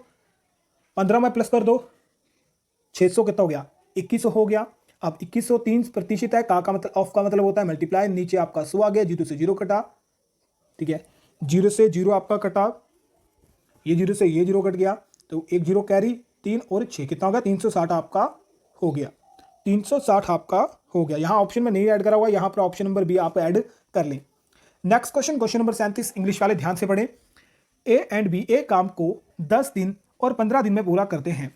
यदि ए काम शुरू करता है और दोनों एक दिन छोड़कर, ठीक है एक दिन छोड़कर, एक दिन छोड़कर साथ में कार्य करते हैं तो काम कितने दिन में खत्म होगा। अब यहां पर थोड़ा सा कंफ्यूजन आपको होगा कि दोनों कैसे करेंगे, ठीक है यहां पर बोला हुआ है एक शुरू करता है और दोनों एक साथ छोड़कर, ठीक है पहले ए करता है, ठीक है यानी पहले दिन ए करेगा, दूसरे दिन बी करेगा, फिर तीसरे दिन आपका ए करेगा, फिर चौथे दिन आपका बी करेगा। इस तरह से काम करना शुरू करते हैं। तो काम कितने दिन में खत्म होगा, क्वेश्चन पढ़ लिया, अब याद करो ए और बी कितने दिन में, 10 और 15, एलसीएम कितना आएगा, टोटल कार्य 3 आएगा। ए जो है, ठीक है ए का एक दिन का कार्य कितना है, 3 आएगा, बी का कितना आएगा, 2 आएगा, ठीक है यानी एक दिन का और एक दिन का, 2 दिन का टोटल कार्य कितना हो रहा है, ठीक है 2 दिन में टोटल कार्य कितना हो रहा है, ए और बी का 5 आपका हो रहा है, ठीक है टोटल कार्य 2 दिन में टोटल कार्य 5 हो रहा है। टोटल कितना करना है, 30 करना है, 5 से काट दो, 30 कितना आ गया, 6 आ गया। अब इस 6 को मल्टीप्लाई कर दो 2 में, तो 6 दूनी कितने होते हैं, 12 होते हैं। तो टोटल कार्य कितने दिन में हो जाएगा, 12 दिन में आपका हो जाएगा। नेक्स्ट क्वेश्चन सिंपल था, 5 25 मल्टीप्लाई 5 कितना आ गया, फिर मल्टीप्लाई 5 करो, 5 के 25, ठीक है कितना हो जाएगा, 625 आपका हो जाएगा, ठीक कितना हो जाएगा, 625 आपका हो जाएगा। अब क्वेश्चन नंबर 40 देख लेते हैं। क्वेश्चन नंबर 40 माफ करें 39 है। 7 लड़कों की आयु का औसत 20 वर्ष है। यदि पहले 6 लड़कों की औसत आयु 19 से ही, ठीक है 19 से 1/2 वर्ष है, यानी 19.5 है, तो 7वें लड़के की आयु क्या होगी।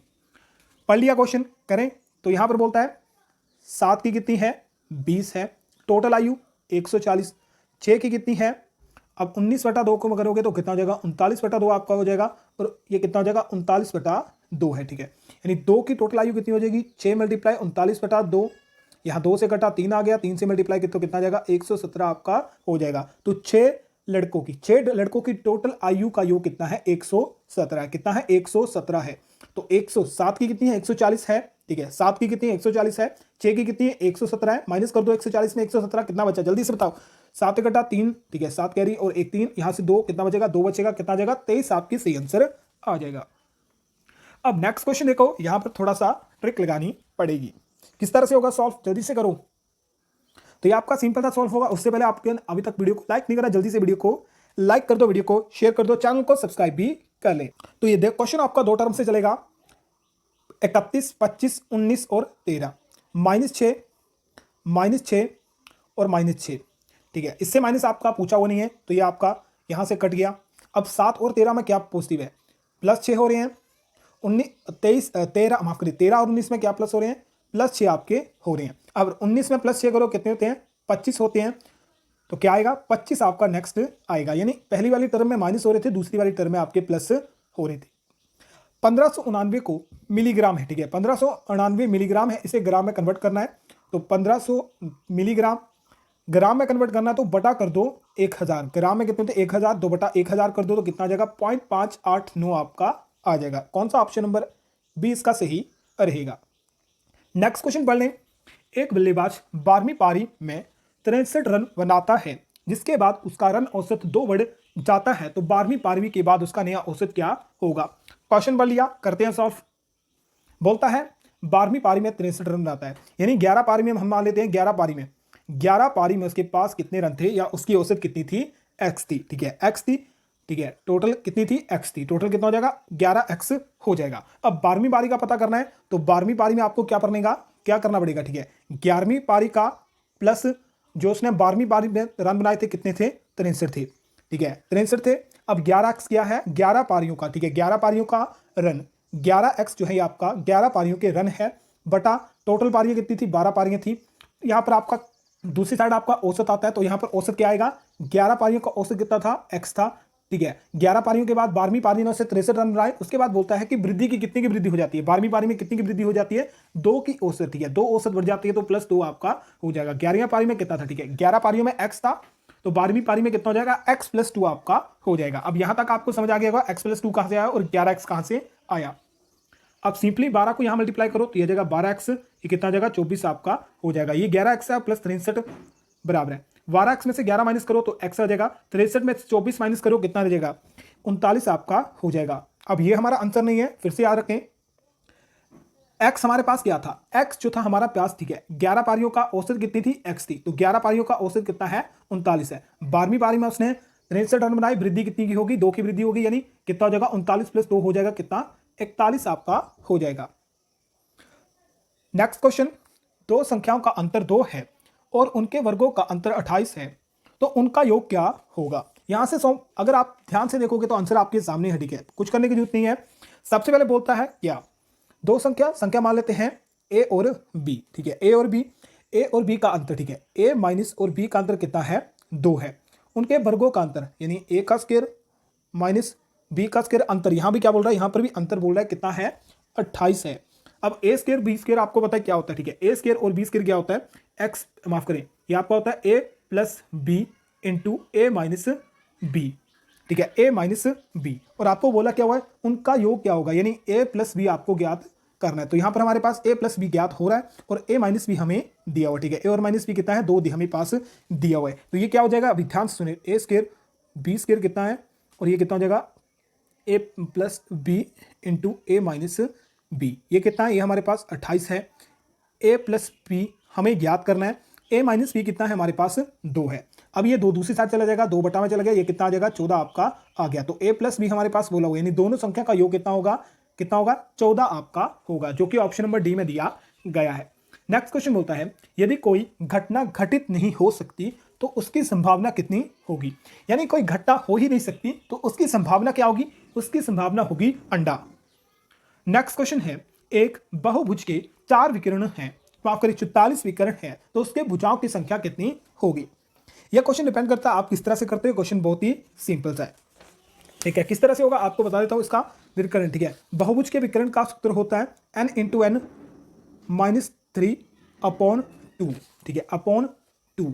अब ये आपको विकर्ण यहाँ 44 मानना पड़ेगा, 44 को इस तरह से करोगे, x को यहाँ मल्टीप्लाई तो n² हो जाएगा, n 3n हो जाएगा, इस तरह से करोगे तो लंबा जाएगा। सीधे ऑप्शन डालो तो 13 ऑप्शन डालोगे, ठीक है, n में 13 ऑप्शन डालोगे तो किस तरह से होगा, ठीक है, n में 13 ऑप्शन डालोगे तो n में आपको 13 ऑप्शन डालोगे तो 13 × 13 - 3/2 कितना, 13 × 10/2 कितना आ जाएगा, 5, ठीक है, 13 5 5 3 15 5 1 6, यानी 63 हो रहे हैं, तो 63 आप माफ करिए 65 हो रहे हैं, तो 65 आपका नहीं आ रहा। अब 11 पुट करके देखो, ठीक है, यहाँ 11 पुट करके देखो, तो 11 पुट करके देखते हैं, 11 में -3 करो, ठीक है, 11 में -3 करो कितने होते हैं, 11 में -3 करो कितने हो जाएगा, 8 आपका हो जाएगा। 8 से 2 मल्टीप्लाई करो कितना आ गया, 4 आ गया, 4 को 4 से 11 से मल्टीप्लाई करो कितना होता है, 44 होता है। तो टोटल विकर्ण कितने आ रहे हैं, 44 आ रहे हैं। तो ऑप्शन कौन सा सही रहेगा, ऑप्शन नंबर बी जो है इसका सही रहेगा।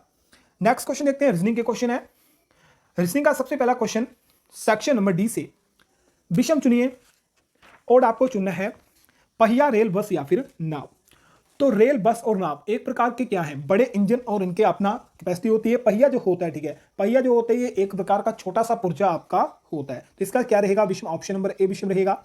अब नेक्स्ट क्वेश्चन देखोगे, एक सटीक घड़ी सुबह 7 बजे दिखाती है, जब घड़ी में दोपहर 1 बजे दिखाता है तो घड़ी वाला कांटा कितने डिग्री घूमता है। अब ये घड़ी बना ली, यहाँ 12 बजे, 6 बजे, 3 बजे और 9 बजे, ये 1 है और ये 7 है, यहाँ पर घड़ी है, ठीक है, यहाँ पर घड़ी पहली थी हमारी। अब बोलता है वो जाकर कहाँ पर चली गई, ये आपकी 1 पर चली गई, कहाँ पर चली गई, 1 पर चली गई। तो ये डिग्री का कौन बताना, यहाँ पर आपका 8 आएगा, 9 आएगा, 10 आएगा, 11 आएगा, 12 आएगा और 1 आएगा। इसे आप सिंपल तरीके से कर सकते हो। ये 35 मिनट का गैप होता है, जो 7 और 8 के बीच जो होता है, कितने डिग्री का कोण बनता है, ठीक है, ये 30 डिग्री का कोण बनता है, ठीक है, ये 30 डिग्री का कोण बनता है। यहाँ से देख सकते हो 1 2 3 4 5 और 6, यहाँ से 6, ठीक है, यहाँ से 6 पार्ट आपकी बननी है, तो 30 × 6 कर दो, 180 हो गया। इस तरह से भी आप निकाल सकते हो, क्योंकि जो आपका 5 मिनट होते हैं, ठीक है, जैसे आपके 12 और 1 के बीच, ठीक है, कोई भी डिग्री जाएगी या कोई भी सुई घूमेगी, तो 15 और 1 के बीच जो है कितना, 12 और 1 के बीच कितने डिग्री का कोण बनता है, 30 डिग्री का कोण बनता है। इस तरह से भी आप कर सकते थे और इस तरह से देखते थे 7 और 1 जो है एक ही दिशा में आ रहे हैं और यहाँ पर एक ही दिशा में आएंगे, यानी एक ही लाइन बनेगी तो कितने डिग्री का कोण बनता है, 180 डिग्री का कोण बनता है। इस तरह से भी आप कर सकते थे। बाकी आप पर डिपेंड करता है किस तरह से आप दिमाग लगा रहे हो। ये क्वेश्चन तो गलत होना ही नहीं चाहिए। नेक्स्ट क्वेश्चन है 3, 5, 7, 9, 11। आंसर आपके सामने है 7 जो आपका 9 है, 9 एक क्या नहीं है, अभाज्य संख्या नहीं है। ठीक है, अभाज्य संख्या नहीं है क्योंकि ये आपका 3 से भी कट जाता है और 9 से भी कट जाता है, 1 से भी कट जाता है, तो ये आपकी एक अभाज्य नहीं है। 3, 5, 7 और 11 ये सभी अभाज्य संख्या जो खुद से ही कटती है या फिर 1 से कटती हैं। चलिए नेक्स्ट क्वेश्चन देखते हैं। क्वेश्चन आपको होमवर्क नहीं, मैं आपको क्वेश्चन करवा देता हूं, खुद आपको सॉल्व कर लेना है। एक व्यक्ति की ओर इशारा करते हुए नरेश ने कहा, उनका एकमात्र भाई मेरी बेटी के पिता का पिता है, तो उनका व्यक्ति से क्या संबंध होगा। ये दिनेश है, इशारा करते हुए दिनेश ने कहा उनका एकमात्र भाई, ये बंदा है कोई, ठीक है, इसका भाई का एरो बना दिया, तो भाई को मैं इस तरह से बना देता हूं, ठीक है, इस तरह से बना देता हूं, उल्टा बना देता हूं, ठीक है, जिस बंदे के बारे में बात कर रहा है और भाई को मैं सीधा बना देता हूं। भाई के बोला एकमात्र भाई मेरी बेटी, भाई जो है, ठीक है, भाई जो है इसका भाई जो है मेरी बेटी, ये इसकी बेटी है, ठीक है, इस तरह से बेटी बना देता हूं। बोलता मेरी बेटी के का पिता, मेरी बेटी का पिता क्या होगा, बेटी का पिता, तो दिनेश उसका पिता लगा, ठीक है, पिता है, मेरी बेटी के पिता का पिता है, बेटी के पिता का पिता है, ठीक है, बेटी के पिता का पिता है, पिता का पिता है, तो इसका ये क्या लगा, ठीक है, ये इसका पापा लगा, ठीक है, दिनेश के ये बंदा जो है, ठीक है, ये इसका बंदा जो है क्या लगा, पापा लगा, और पापा का दोस्त उसका क्या लगा, ठीक है, पापा का दोस्त, ठीक है, यानी मेरे पापा का दोस्त मेरा क्या क्या लगेगा, अंकल लगेगा, दादा लगेगा, जीजा लगेगा, पिता लगेगा, क्या लगेगा, अंकल लगेगा, यानी ऑप्शन नंबर ए इसका सही रहेगा। अब नेक्स्ट क्वेश्चन है, बोलता पुरुष को महिला, महिला को लड़की, लड़की को लड़का, लड़का को कार्यकर्ता के रूप में लिखता है, तो कोडी भाषा में बताइए कि 6 साल की महिला के लिए क्या कोड यूज होगा। अब इसमें भी थोड़ी सी मिसप्रिंटिंग थी, क्वेश्चन आपको पढ़ना था इंग्लिश में। यहां पर बोलता है मेल के लिए फीमेल, फीमेल के लिए गर्ल, गर्ल के लिए बॉय, बॉय के लिए worker, then the will be code of the 6-year-old female, तो फीमेल की बात हो रही है, यहां पर महिला बोला हुआ है, तो फीमेल आपकी कुछ भी हो सकती है, छोटी लड़की भी हो सकती है, बड़ी लड़की भी हो सकती है, बड़ी आंटी भी हो सकती है, तो फीमेल आपकी 6 साल की लड़की लिए बोला हुआ है, ठीक है, तो 6 साल की लड़की जो होगी, यानी जो लड़की होगी उसी के लिए क्या कोड यूज हो रहा है, उसके लिए कोड यूज हो रहा है लड़का, तो इसका सही आंसर क्या रहेगा, लड़का इसका सही आंसर रहेगा, ऑप्शन नंबर 20 का राइट रहेगा। चलिए जल्दी से बताइए 50 में से आपके कितने सही थे। होमवर्क कोई क्वेश्चन नहीं मैंने आपको दिया है, बाकी आपको बताना आपको वीडियो कैसी लगी, ठीक है, वीडियो आपको कैसी लगी, थोड़ा सा अलग ट्राई किया था और ज़्यादा बोल बोल के गला भी खराब हो जाता है। बाकी आपको जरूर बताना वीडियो आपको कैसी लगी, वीडियो आपको पसंद है तो वीडियो को लाइक करना है, वीडियो को शेयर करना है। मिलते हैं एक और शानदार वीडियो में, तब तक अपना ख्याल रखें, अपना घर वालों का ख्याल रखें। जय हिंद, जय भारत। जय हिंद दोस्तों, welcome back to army by YouTube channel. आज हम Indian army soldier general duty का ओरिजिनल क्वेश्चन पेपर डिस्कस करेंगे। कोयंबटूर सेंटर का ओरिजिनल क्वेश्चन पेपर आपका रहेगा, जिसमें पूरे 50 प्रश्न आज हम डिस्कस करेंगे।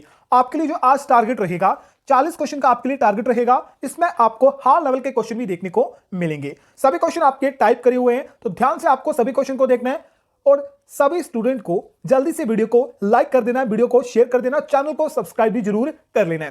पहला सेशन स्टार्ट करते हैं। सेक्शन ए से आपका जनरल साइंस जनरल नॉलेज के 15 क्वेश्चन रहेंगे, जो कि आपके एग्जाम के लिए मोस्ट इंपोर्टेंट होंगे और ये वीडियो जो है आर्मी के सभी ट्रेड के लिए इंपोर्टेंट रहेगी। चलिए पहला क्वेश्चन आपके सामने है, राजा अशोक ने अंतिम युद्ध कौन सा किया था? Which was the last battle of king Ashoka? Option आपके सामने, सही आंसर क्या रहेगा? ऑप्शन नंबर ए इसका राइट आंसर रहेगा, कलिंग का युद्ध था, बैटल ऑफ कलिंग जो थी ये राजा अशोक की अंतिम युद्ध था। क्वेश्चन नंबर 2 आपके सामने है, विश्व का सबसे गहरा महासागर कौन सा है? Which is the deepest ocean in the world? Right answer रहेगा ऑप्शन नंबर सी, प्रशांत महासागर, यानी स्पेसिफिक ओशन जो है आपका ये सबसे गहरा महासागर है। क्वेश्चन नंबर 3 आपके सामने है, बस्तर भारत के किस राज्य में स्थित है? Bastar is located in which state of India? यह क्वेश्चन आपका पिछले साल 2019 में और 2020 में, ठीक है, दोनों साल ये पूछा जा चुका है। तो बस्तर जो है कौन से राज्य में स्थित है? यह आपका कौन से राज्य में है? छत्तीसगढ़ का एक जिला है। नेक्स्ट क्वेश्चन आपका है, किस नदी को तिब्बत में सिंगी घम्पम के नाम से जाना जाता है? सिंगी घम्पम के नाम से जाना जाता है तिब्बत में। ऑप्शन आपके सामने है, किस नदी को तिब्बत में सिंगी घम्पम के नाम से जाना जाता है? सही आंसर रहेगा ऑप्शन नंबर डी, सिंधु नदी को तिब्बत में सिंगी घम्पम के नाम से जाना जाता है। क्वेश्चन नंबर 5 है, इंदिरा गांधी गोल्ड कप किस खेल से संबंधित है? Indira Gandhi Gold Cup is associated with which sport? Right answer रहेगा option number A, women hockey या फिर हॉकी से संबंधित है। याद रखें आपका ऑप्शन में इस तरह से पूछ लेता है, इंदिरा गांधी गोल्ड कप किससे संबंधित है? Women hockey, women man hockey, women football या फिर मैन फुटबॉल। तो आपको क्या सही करके आना है? वुमेन यानी महिलाएं हॉकी से संबंधित है Indira Gandhi Gold cup. Question number 6 है, राज्यसभा के सदस्यों का कार्यकाल कितना होता है? What is the term of Rajya Sabha members? Right answer क्या रहेगा? ऑप्शन नंबर सी इसका राइट आंसर रहेगा, 6 वर्ष का कार्यकाल होता है राज्यसभा सदस्यों का। क्वेश्चन नंबर 7 है, पेले किस खेल से संबंधित है? Pele is associated with which sport? Right answer क्या रहेगा? राइट आंसर रहेगा ऑप्शन नंबर बी, फुटबॉल से संबंधित है। याद रखना अमेज़न पर एक इन्हीं के नाम पर मूवी है, ब्राजील पेले, ठीक है। पेले जो है ये एक मशहूर ब्राजील फुटबॉलर थे। मोस्ट इंपोर्टेंट क्वेश्चन है। क्वेश्चन नंबर 8 है, विश्व बैंक का मुख्यालय कहां पर स्थित है? Where is the headquarter of the world bank? विश्व बैंक का मुख्यालय कहां पर स्थित है? राइट आंसर रहेगा option number B, Washington DC में जो है विश्व बैंक का मुख्यालय स्थित है। क्वेश्चन नंबर 9 है, कौन सा स्थान 1857 की क्रांति की शुरुआत से संबंधित है? क्वेश्चन थोड़ा सा घुमा के पूछा हुआ है, बोलता है 1857 की क्रांति जो है कहां से शुरू हुई थी? तो कहां से शुरू हुई थी? मेरठ से शुरू हुई थी। क्वेश्चन नंबर 10 है, नोबेल पुरस्कार जीतने वाले पहले भारतीय कौन थे? Who was the first Indian to win the Nobel prize? Important question है। राइट आंसर रहेगा option number D, Rabindranath Tagore को कौन से सन में, आपको कमेंट बॉक्स में बताना है कौन से सन में नोबेल प्राइज दिया गया था, जल्दी से बताइए। नेक्स्ट क्वेश्चन है, भारतीय सैन्य अकेडमी कहां पर स्थित है? Where is the Indian military academy located? IMA कहां पर स्थित है? चलिए आपको बताना है यहां से क्वेश्चन, IMA की स्थापना कब हुई थी? ये क्वेश्चन हाल ही के एग्जाम में पूछा जा चुका है। जल्दी से बताइए, इंडियन मिलिट्री एकेडमी की स्थापना कब हुई थी और इसका मुख्यालय कहां पर स्थित है? देहरादून में इसका मुख्यालय स्थित है। नेक्स्ट क्वेश्चन है, सबसे पहले चांद पर मनुष्यों को किस देश ने भेजा था? Which country sent a human on the moon for the first time? यानी पहली बार चांद पर भेजने वाले मनुष्य वाला देश कौन था? राइट आंसर रहेगा ऑप्शन नंबर डी, अमेरिका द्वारा भेजा गया था। नेक्स्ट क्वेश्चन है, सरदार सरोवर योजना किस नदी पर स्थित है? Sardar Sarovar project is located on which river? Right answer रहेगा ऑप्शन नंबर ए, नर्मदा नदी पर स्थित है। सरदार सरोवर परियोजना जो है यह कहां पर स्थित है? आपकी गुजरात में स्थित है, जो कि नर्मदा नदी पर बनाई गई है। क्वेश्चन नंबर 14 है, संविधान की ड्राफ्टिंग कमेटी में कुल कितने सदस्य थे? What was the total number of member in the drafting committee on the constitution? तो इसमें आपके टोटल कितने सदस्य थे? 6 सदस्य आपके वैसे थे और एक कौन था? आपका भीमराव अंबेडकर थे। तो टोटल कितने हो गए? टोटल आपके 7 सदस्य होंगे। नेक्स्ट क्वेश्चन है, और याद रखें अगर आपसे डीपली क्वेश्चन यहां से पूछना होगा तो पूछेगा ड्राफ्टिंग कमेटी में इनमें से कौन सा सदस्य नहीं था। तो चलिए आपको बताना है, अन्य 6 सदस्यों का नाम बताना है जो ड्राफ्टिंग कमेटी में भीमराव अंबेडकर के साथ थे। नेक्स्ट क्वेश्चन है, जोधपुर शहर भारत की डैश राज्य में स्थित है? Jodhpur is located in dash state of India? Jodhpur जो है ये भारत के किस राज्य में स्थित है? राइट आंसर रहेगा ऑप्शन नंबर डी, राजस्थान में स्थित है। सेक्शन बी से आपका आता है जर्नल साइंस के 15 क्वेश्चन जो कि मोस्ट इंपोर्टेंट रहेंगे जीडी, ट्रेडमैन और क्लर्क के लिए। नेक्स्ट क्वेश्चन, निम्नलिखित में से कौन सी बीमारी वायरस के कारण होती है? Which one of the following disease is caused by virus? तो वायरस से होने वाली बीमारी कौन सी है? राइट आंसर रहेगा ऑप्शन नंबर बी, जुकाम, जो कि कॉमन कोल्ड आपका होता है, जो कि किसके लक्षण होते हैं? ये आपके कोरोना वायरस के लक्षण होते हैं। और बरसात शुरू हो चुकी है, बरसात में आपको जो है जुकाम के जो नॉर्मल केसेस होते हैं बढ़ते दिखाई देते हैं, साथ में मलेरिया के भी। याद रखिए क्वेश्चन अब इंपोर्टेड हो सकता है। नेक्स्ट क्वेश्चन है, रक्तचाप किस ग्रंथि द्वारा नियंत्रित होता है? Blood pressure is controlled by which gland? जो ब्लड प्रेशर होता है इसे कौन सी ग्रंथि होती है नियंत्रित करती है? राइट आंसर क्या रहेगा? ऑप्शन नंबर ए राइट आंसर रहेगा, एड्रेनल ग्रंथि द्वारा नियंत्रित किया जाता है। नेक्स्ट क्वेश्चन है, रोग प्रतिरोध पेनिसिलिन कहां से प्राप्त की जाती है? रोग प्रतिरोध यानी जो एंटीबायोटिक होती है पेनिसिलिन, ये कहां से प्राप्त की जाती है? जल्दी से बताइए आंसर क्या रहेगा? राइट आंसर रहेगा ऑप्शन नंबर सी, फफूंदी द्वारा या फिर मॉल्ट्स द्वारा ये प्राप्त की जाती है। नेक्स्ट क्वेश्चन है, मनुष्य के शरीर की सबसे बड़ी हड्डी कौन सी होती है? मनुष्य के शरीर की सबसे लॉन्गेस्ट बोन आपको बतानी है कौन सी होती है? राइट आंसर रहेगा ऑप्शन नंबर सी, फीमर जो होती है सबसे बड़ी हड्डी होती है। क्वेश्चन नंबर 20 है, ब्रोमीन एक है, ब्रोमीन जो है एक प्रकार का क्या है? नॉन मेटल है, मेटलॉइड है, प्लास्टिक है या फिर मेटल है? तो राइट आंसर रहेगा ऑप्शन नंबर बी, ब्रोमीन जो है एक प्रकार की अधातु है जो कि तरल अवस्था में पाई जाती है। नेक्स्ट क्वेश्चन आपके सामने है, सांप किस प्राणी वर्ग में आते हैं? Snake belong to which animal class? और मैक्सिमम क्वेश्चन आपको जो ट्रेडमैन के करवाए थे वहां से ही देखने को मिल रहे हैं। तो सांप किस प्राणी के वर्ग में आता है? सरीसृप, ठीक है, सरीसृप के वर्ग में आता है। ऑप्शन नंबर बी करेक्ट कर लें। नेक्स्ट क्वेश्चन है, भूकंप की तीव्रता डैश से मापी जाती है? यहां पर थोड़ा सा मिसप्रिंटिंग है, भूकंप की तीव्रता डैश से मापी जाती है। Intensity of earthquake is measured on, तो किसके द्वारा मापी जाती है? रिक्टर स्केल द्वारा मापी जाती है। ऑप्शन नंबर सी करेक्ट रहेगा। लार डैश के पाचन में मदद करती है। जो स्लेवा होता है ये किसके हेल्प, ठीक है, किस डाइजेशन द्वारा, किसके डाइजेशन में हेल्प करता है? तो ये किसके डाइजेशन में हेल्प करता है? स्टार्च के पाचन में मदद करता है। तो स्लेवा जो या फिर लार जो होती है ये स्टार्च के पाचन में कार्य करती है। नेक्स्ट क्वेश्चन है, एक ही तत्व के परमाणुओं में विभिन्न द्रव्य संख्याएं होती हैं। Atoms of the same element having different mass number are called it atomic same element, ठीक है, atomic of same element having different mass, ठीक है, डिफरेंट मास होता है तो उन्हें क्या कहा जाता है? क्या कहा जाता है? आइसोटॉप्स कहा जाता है, नहीं समस्थानी कहा जाता है। नेक्स्ट क्वेश्चन है, H2O2 का सूत्र है, H2O2 किसका सूत्र है? राइट आंसर क्या रहेगा? तो राइट आंसर रहेगा ऑप्शन नंबर बी, हाइड्रोजन पर ऑक्साइड। हाइड्रोजन पर ऑक्साइड का सूत्र होता है H2O2। क्वेश्चन नंबर 27 है, मिट्टी में पौधे उगाने के लिए डैश का होना जरूरी है? मिट्टी में अगर आपको पौधे उगाने होंगे तो क्या चीज आवश्यक है? उगाने की बात हो रही है, ठीक है, याद रखना यहां पर ग्रो की बात हो रही है, नहीं उगाने की बात हो रही है। किसकी आवश्यकता होती है? नाइट्रोजन की आवश्यकता होती है। नेक्स्ट क्वेश्चन है, थर्मामीटर में कौन सा पदार्थ प्रयोग किया जाता है? विच of the following uses in thermometer? तो किसका प्रयोग किया जाता है? मरकरी यानी पारे का प्रयोग किया जाता है। ऑप्शन नंबर सी करेक्ट रहेगा। चलिए, अब तक आपने वीडियो को लाइक नहीं करा, जल्दी से वीडियो को लाइक कर दो, वीडियो को शेयर कर दो, चैनल को सब्सक्राइब कर दो। और अभी आपको बता रहा हूं 50 के 50 क्वेश्चन मुझे कंफर्म है, जो मैं आंसर आपको बता रहा हूं वो करेक्ट है, ठीक है। तो कोई भी स्टूडेंट फालतू में मैसेज ना करे, ये क्वेश्चन आपने गलत बताया नहीं गलत बताया, ठीक है। तो सभी क्वेश्चन मैं कंफर्म करके आपको बता रहा हूं। नेक्स्ट क्वेश्चन है, बिजली की वायरिंग के लिए निम्न में से कौन सा तत्व उपयोगी है?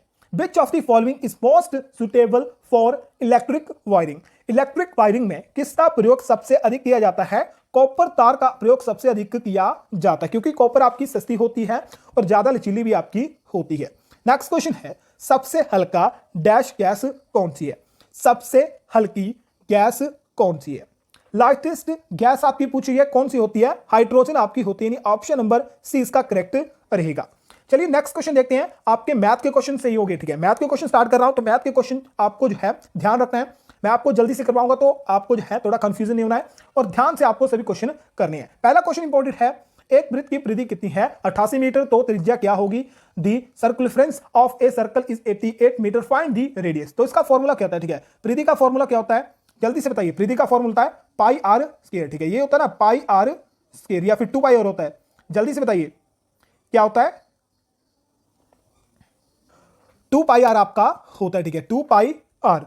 और पाई आर स्क्वायर जो होता है किसका सूत्र होता है? इसके क्षेत्रफल का, वृत्त के क्षेत्रफल का सूत्र होता है। अब परिधि 88 आपकी दी हुई है, 2 गुणा 22/7 आपका और आर रह गया 7 आपका, यहां मल्टीप्लाई में चला गया 22/2, 2 से कटा 44, 44 से आपका 22 कटा कितना आ गया? 2 आ गया। 7 दूनी कितने हो गए? 14 हो गए। तो आर कितना आ गया? आर आपका 14 आ गया। चलिए आर 14 है, तो बताइए आपका इसका क्षेत्रफल क्या होगा? तो क्षेत्रफल क्वेश्चन नंबर 31 का आपको कमेंट बॉक्स में बता रहा है। Next question, 1/6 plus 2/3 plus 4/5, 6, 3, 5, LCM कितना आएगा? एलसीएम सिंपल सा एलसीएम 30 आएगा, क्योंकि 6 के पहाड़े में 30 आती है, 3 के पहाड़े में 30 आती है, 5 के पहाड़े में 30 आती है और कॉमन चीज इनमें नहीं आती।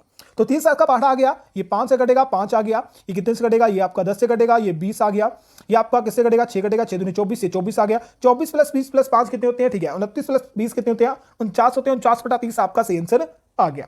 नेक्स्ट क्वेश्चन है, रिक्त स्थान भरिए 1, 3, 5, 7 11, 13, 2 का गैप, 2 का गैप, 2 का गैप, 2 का गैप, कितने 9, 2 का गैप, 2 का गैप, 2 का गैप। या फिर कह भी सकते हैं ये सभी जो है आपकी भाज्य, माफ करें, विषम संख्याएं। क्या संख्या है? विषम संख्या। पर एक मेरे ख्याल से विषम संख्या में ऐड नहीं होती, बाकी कंफर्म कर लेना आप।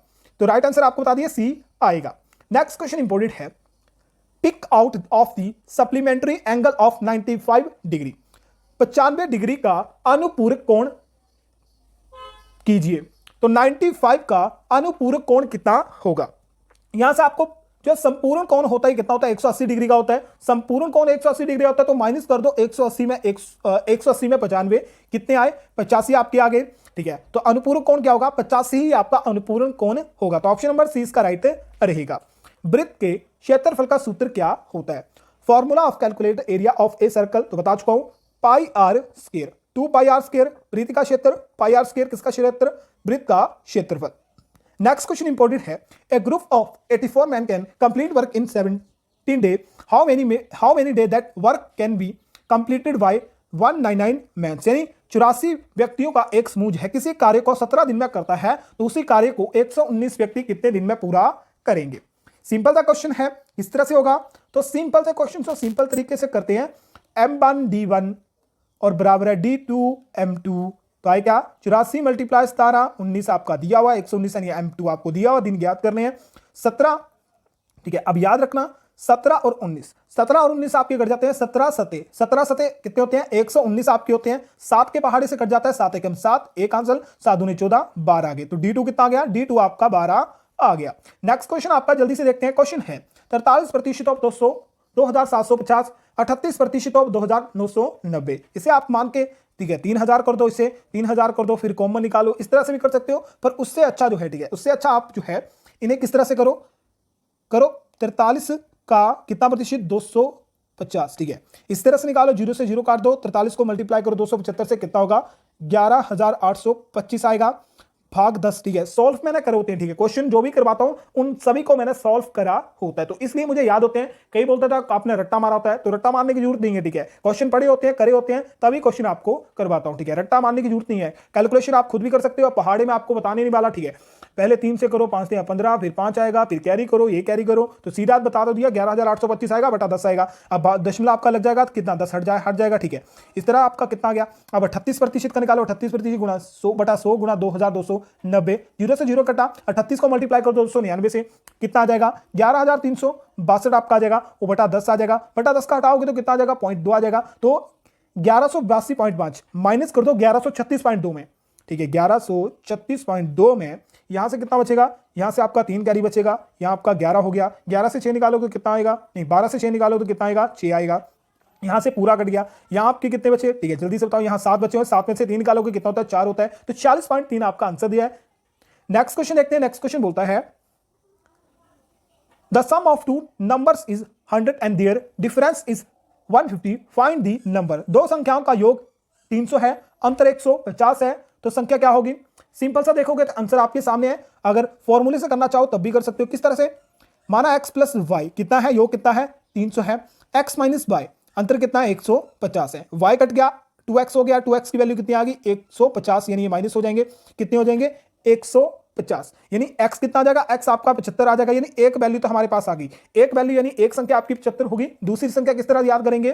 तो पहली इक्वेशन क्या थी? x plus Y equal to 300, किसी में पुट कर दो, किसी, ठीक है, किसी में पुट कर दो तो आपका आंसर आ जाएगा। तो इसमें x की वैल्यू पुट कर दो 75 plus Y equal to 300, y equal to 300 minus 75, y कितना हो जाएगा? y आपका कितना हो जाएगा? 225 आपका y हो जाएगा। तो पहली संख्या क्या मान सकते हैं? पहली संख्या आपकी 225 है, दूसरी संख्या 75 है। राइट आंसर आपके सामने है। जिस तरह से भी करो आप कर सकते हो। फाइंड द HCF ऑफ 18, 45 और 72। 18, 45, 72 का महत्तम समवर्तक ज्ञात कीजिए। सिंपल सा क्वेश्चन है। 18, 45, 72 निकालोगे तो कॉमन निकलेगा, नहीं निकालोगे तो नहीं निकलेगा। ध्यान से देखोगे तो आंसर आपके सामने है 9, क्योंकि 9 से काटोगे 9 दूनी 18, 9 पजे 45, 9 अठे 72। अब आके कट रहा है, ठीक है, किसी से नहीं कट रहा, तो 9 आपका कॉमन है, जो कि HCF आपका आएगा। नेक्स्ट क्वेश्चन है 13/19, माफ के 13/51। 13/51 को जो है आपको व्युत्क्रम यानी फाइंड दी रेसिप्रोकल ऑफ 13/51। किस तरह से होगा, रेसिप्रोकल मतलब होता है उल्टा करना। 13/19 को उल्टा करो 19 बटा माफ करें 91/13, और 13 से कितने से कटता है, 13 से कट जाता है 91, यानी 91 कट गया कितने से, 7 से। तो आंसर क्या आएगा, 7 आपके पास सही आंसर आएगा। नेक्स्ट क्वेश्चन है, एक वृत्ताकार बेलन की ऊंचाई 15 सेंटीमीटर और उसके आधार की त्रिज्या 7 सेंटीमीटर है तो उसका आयतन क्या होगा।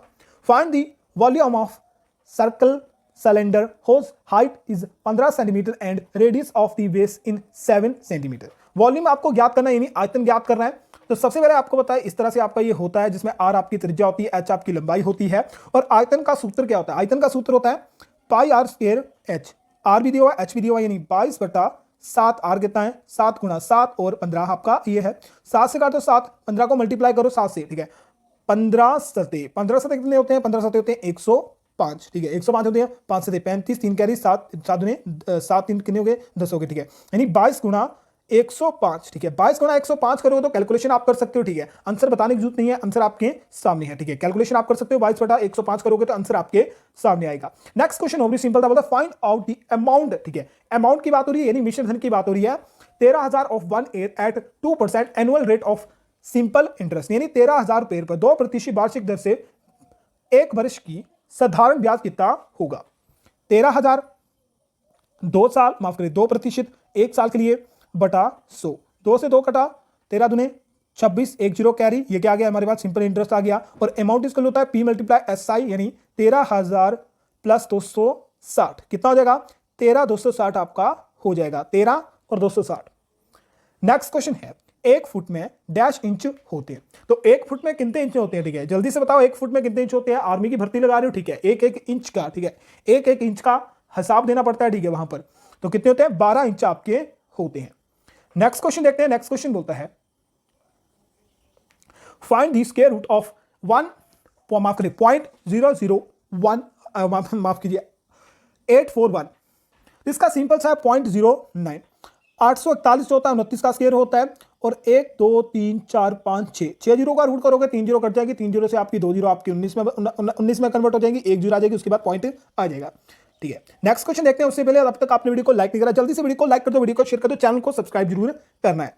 नेक्स्ट क्वेश्चन आपके सामने है, समिता 25 टोकरी 35 दिन में बनाती है और 119 टोकरियां बुनने में उसे कितना दिन लगेंगे। समिता जो है 25 टोकरियों को 35 दिन में बनाती है तो उसे 119 टोकरियां बुनने के लिए कितना समय लगेगा। यहां से आपका थोड़ा सा हो सकता है कंफ्यूजन हो, इसके लिए आपको सिंपल सा कर लेना, कुछ कंफ्यूजन नहीं करना। 25 टोकरियां 35 दिन में, एक टोकरी कितने दिन में, 35 बटा कितने, 35 बटा कितने, जल्दी था 35/25, ये काट जाएगा आपका तो 5 7, 5 और 7 को सॉल्व करोगे तो 1.4 समथिंग आएगा, यानी एक टोकरी जो है कितने दिन में, 1.4 दिन में बन रही है। 119 यहां से कर ले टोकरियां, ठीक है, टोकरियां बुनने के लिए 100 कितने दिन लगेंगे, 110 मल्टीप्लाई 1.4, 110 14 करोगे तो सॉल्व आपका निकल जाएगा 0 4 और 4, फिर आपका 0 माफ कीजिए, फिर आपका आएगा 0 1 और 1, यहाँ आपका आ जाएगा 0 1 4, ये आपका 5 और ये 1, और पॉइंट हटा दोगे तो 0 चला जाएगा, 154 जो है आपका आंसर आ जाएगा, ठीक है। अब सिंपल सॉल्व करके नहीं बताता तो सीधा आप बोलते रट्टा मारा हुआ, ठीक है, 154 आपका आएगा।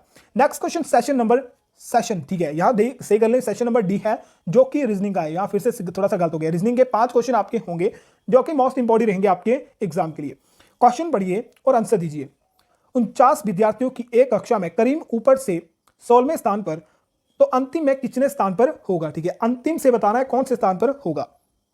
यहां से शुरू करा, पहला बंदा यहां पर है, माफ कीजिए, आपका पहला बंदा जो यहां पर है करीम जो है यहां पर 16 नंबर पर है, ठीक है, यहां करीम की शक्ल बना देता हूं थोड़ी सी, और टोटल कितने हैं, टोटल आपके 49 विद्यार्थी हैं, तो यहां से 15 और यहां तक 17, याद रखें 1 से लेकर 15 और 16 बीच में उसका नंबर है। फिर 17 से शुरू करते हैं, 17 और 49, ठीक है, हमें तो पता 1 से लेकर 15 तक इसके बीच में है, ठीक है, उसके आगे जो है कितने बंदे हैं, 15 बंदे हैं। अब उसके पीछे कितने होंगे, 17 से शुरू करो, 17 से 49 तक करोगे तो कितने होते हैं, 33 बंदे उसके पीछे हैं, 33 बंदे उसके पीछे हैं तो उसका नंबर कौन सा आएगा, यानी 17 तक 33 बंदे हो रहे हैं तो उसका नंबर नीचे पीछे से कौन सा आएगा, 34 नंबर उसका आएगा। सिंपल तरीका है, निकल गया। अब क्या चाहिए आपको, ठीक है। नेक्स्ट क्वेश्चन देखो, तो बोलता है from the given option fill the missing number in the sequence.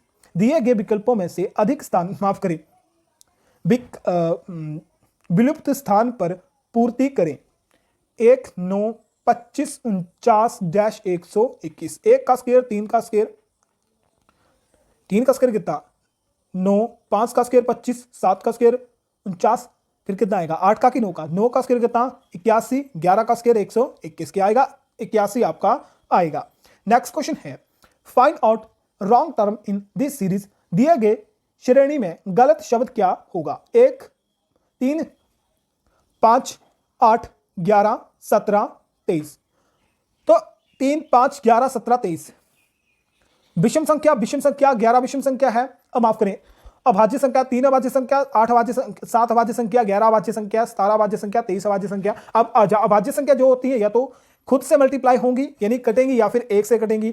8 तो आपकी 4 से भी कट रही है, 2 से भी कट रही है, 1 से भी कट रही है और 8 से भी कट रही है, ठीक है। तो 8 जो होती है आपकी इवन नंबर है, ना कि अभाज्य संख्या। नेक्स्ट क्वेश्चन है Arun said this girl is the wife of the grandson of my mother. यानी बोलता है यह लड़की मेरी माँ के पोते की पत्नी है। ये रहा अरुण, ये उसकी माँ है, ठीक है, ये उसकी क्या है, माँ है।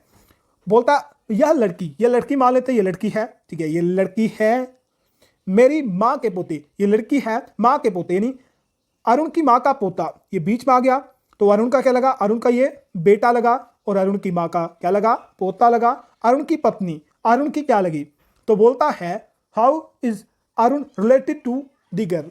रिलेटेड बताना यानी रिलेशन आपको बता रहा है अरुण से क्या है, किसका है, ससुर का रिलेशन है, यानी ससुर लगा साला। अब नेक्स्ट क्वेश्चन पढ़िए, थोड़ा सा लंबा क्वेश्चन है, जल्दी से हम इसे सॉल्व करने का भी देखते हैं। एक व्यक्ति पूर्व की ओर 2 किलोमीटर दूरी चलता है और फिर वह दक्षिण की ओर घूम जाता है और 5 किलोमीटर दूरी चलता है, फिर वह पश्चिम की ओर घूम जाता है और 2 किलोमीटर दूरी चलता है, उसके बाद वो उत्तर की ओर घूम जाता है, 9 किलोमीटर चलता है। वह अपनी प्रारंभिक बिंदु से कितनी दूरी पर स्थित है। पढ़ लिया क्वेश्चन क्लियर है।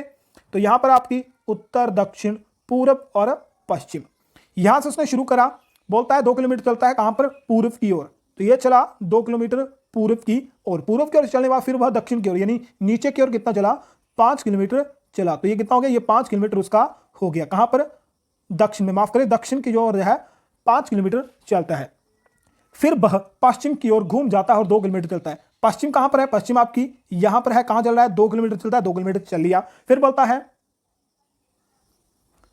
2 किलोमीटर चलता है, इसके बाद वो उत्तर की ओर, उत्तर कहां है, ऊपर की ओर है, ऊपर की ओर 9 किलोमीटर चलता है। 9 किलोमीटर 5 किलोमीटर ये हो गया, 5 किलोमीटर का कितना चलेगा, 4 किलोमीटर और चलेगा, तो ये 4 किलोमीटर है, ये टोटल आपकी 9 किलोमीटर हो गई। तो बोलता है अब अपने प्रारंभिक बिंदु से कितनी दूरी पर है। प्रारंभिक बिंदु ये है, ठीक है, थोड़ा सा कलर चेंज कर लेता हूं। प्रारंभिक बिंदु ये है, ये आपकी 5 किलोमीटर है और टोटल 9 किलोमीटर है। 5 में से 9 निकालो, 4 पहले ही बता चुका हूं, ये 4 किलोमीटर आगे जाएगी तो कितना होगा, 4 किलोमीटर दूरी पर है, ठीक है। वो अब कहां पर है, 4 किलोमीटर की दूरी पर है। अब जल्दी से बताइए वीडियो आपको कैसी लगी, ठीक है। बहुत ही सिंपल तरीके से आपको मैंने ये सभी क्वेश्चन करवाए हैं, मोस्ट इंपोर्टेंट है आपके एग्जाम के लिए। 50 में से आपके कितने सही हुए ये कमेंट बॉक्स में आपको बताना है।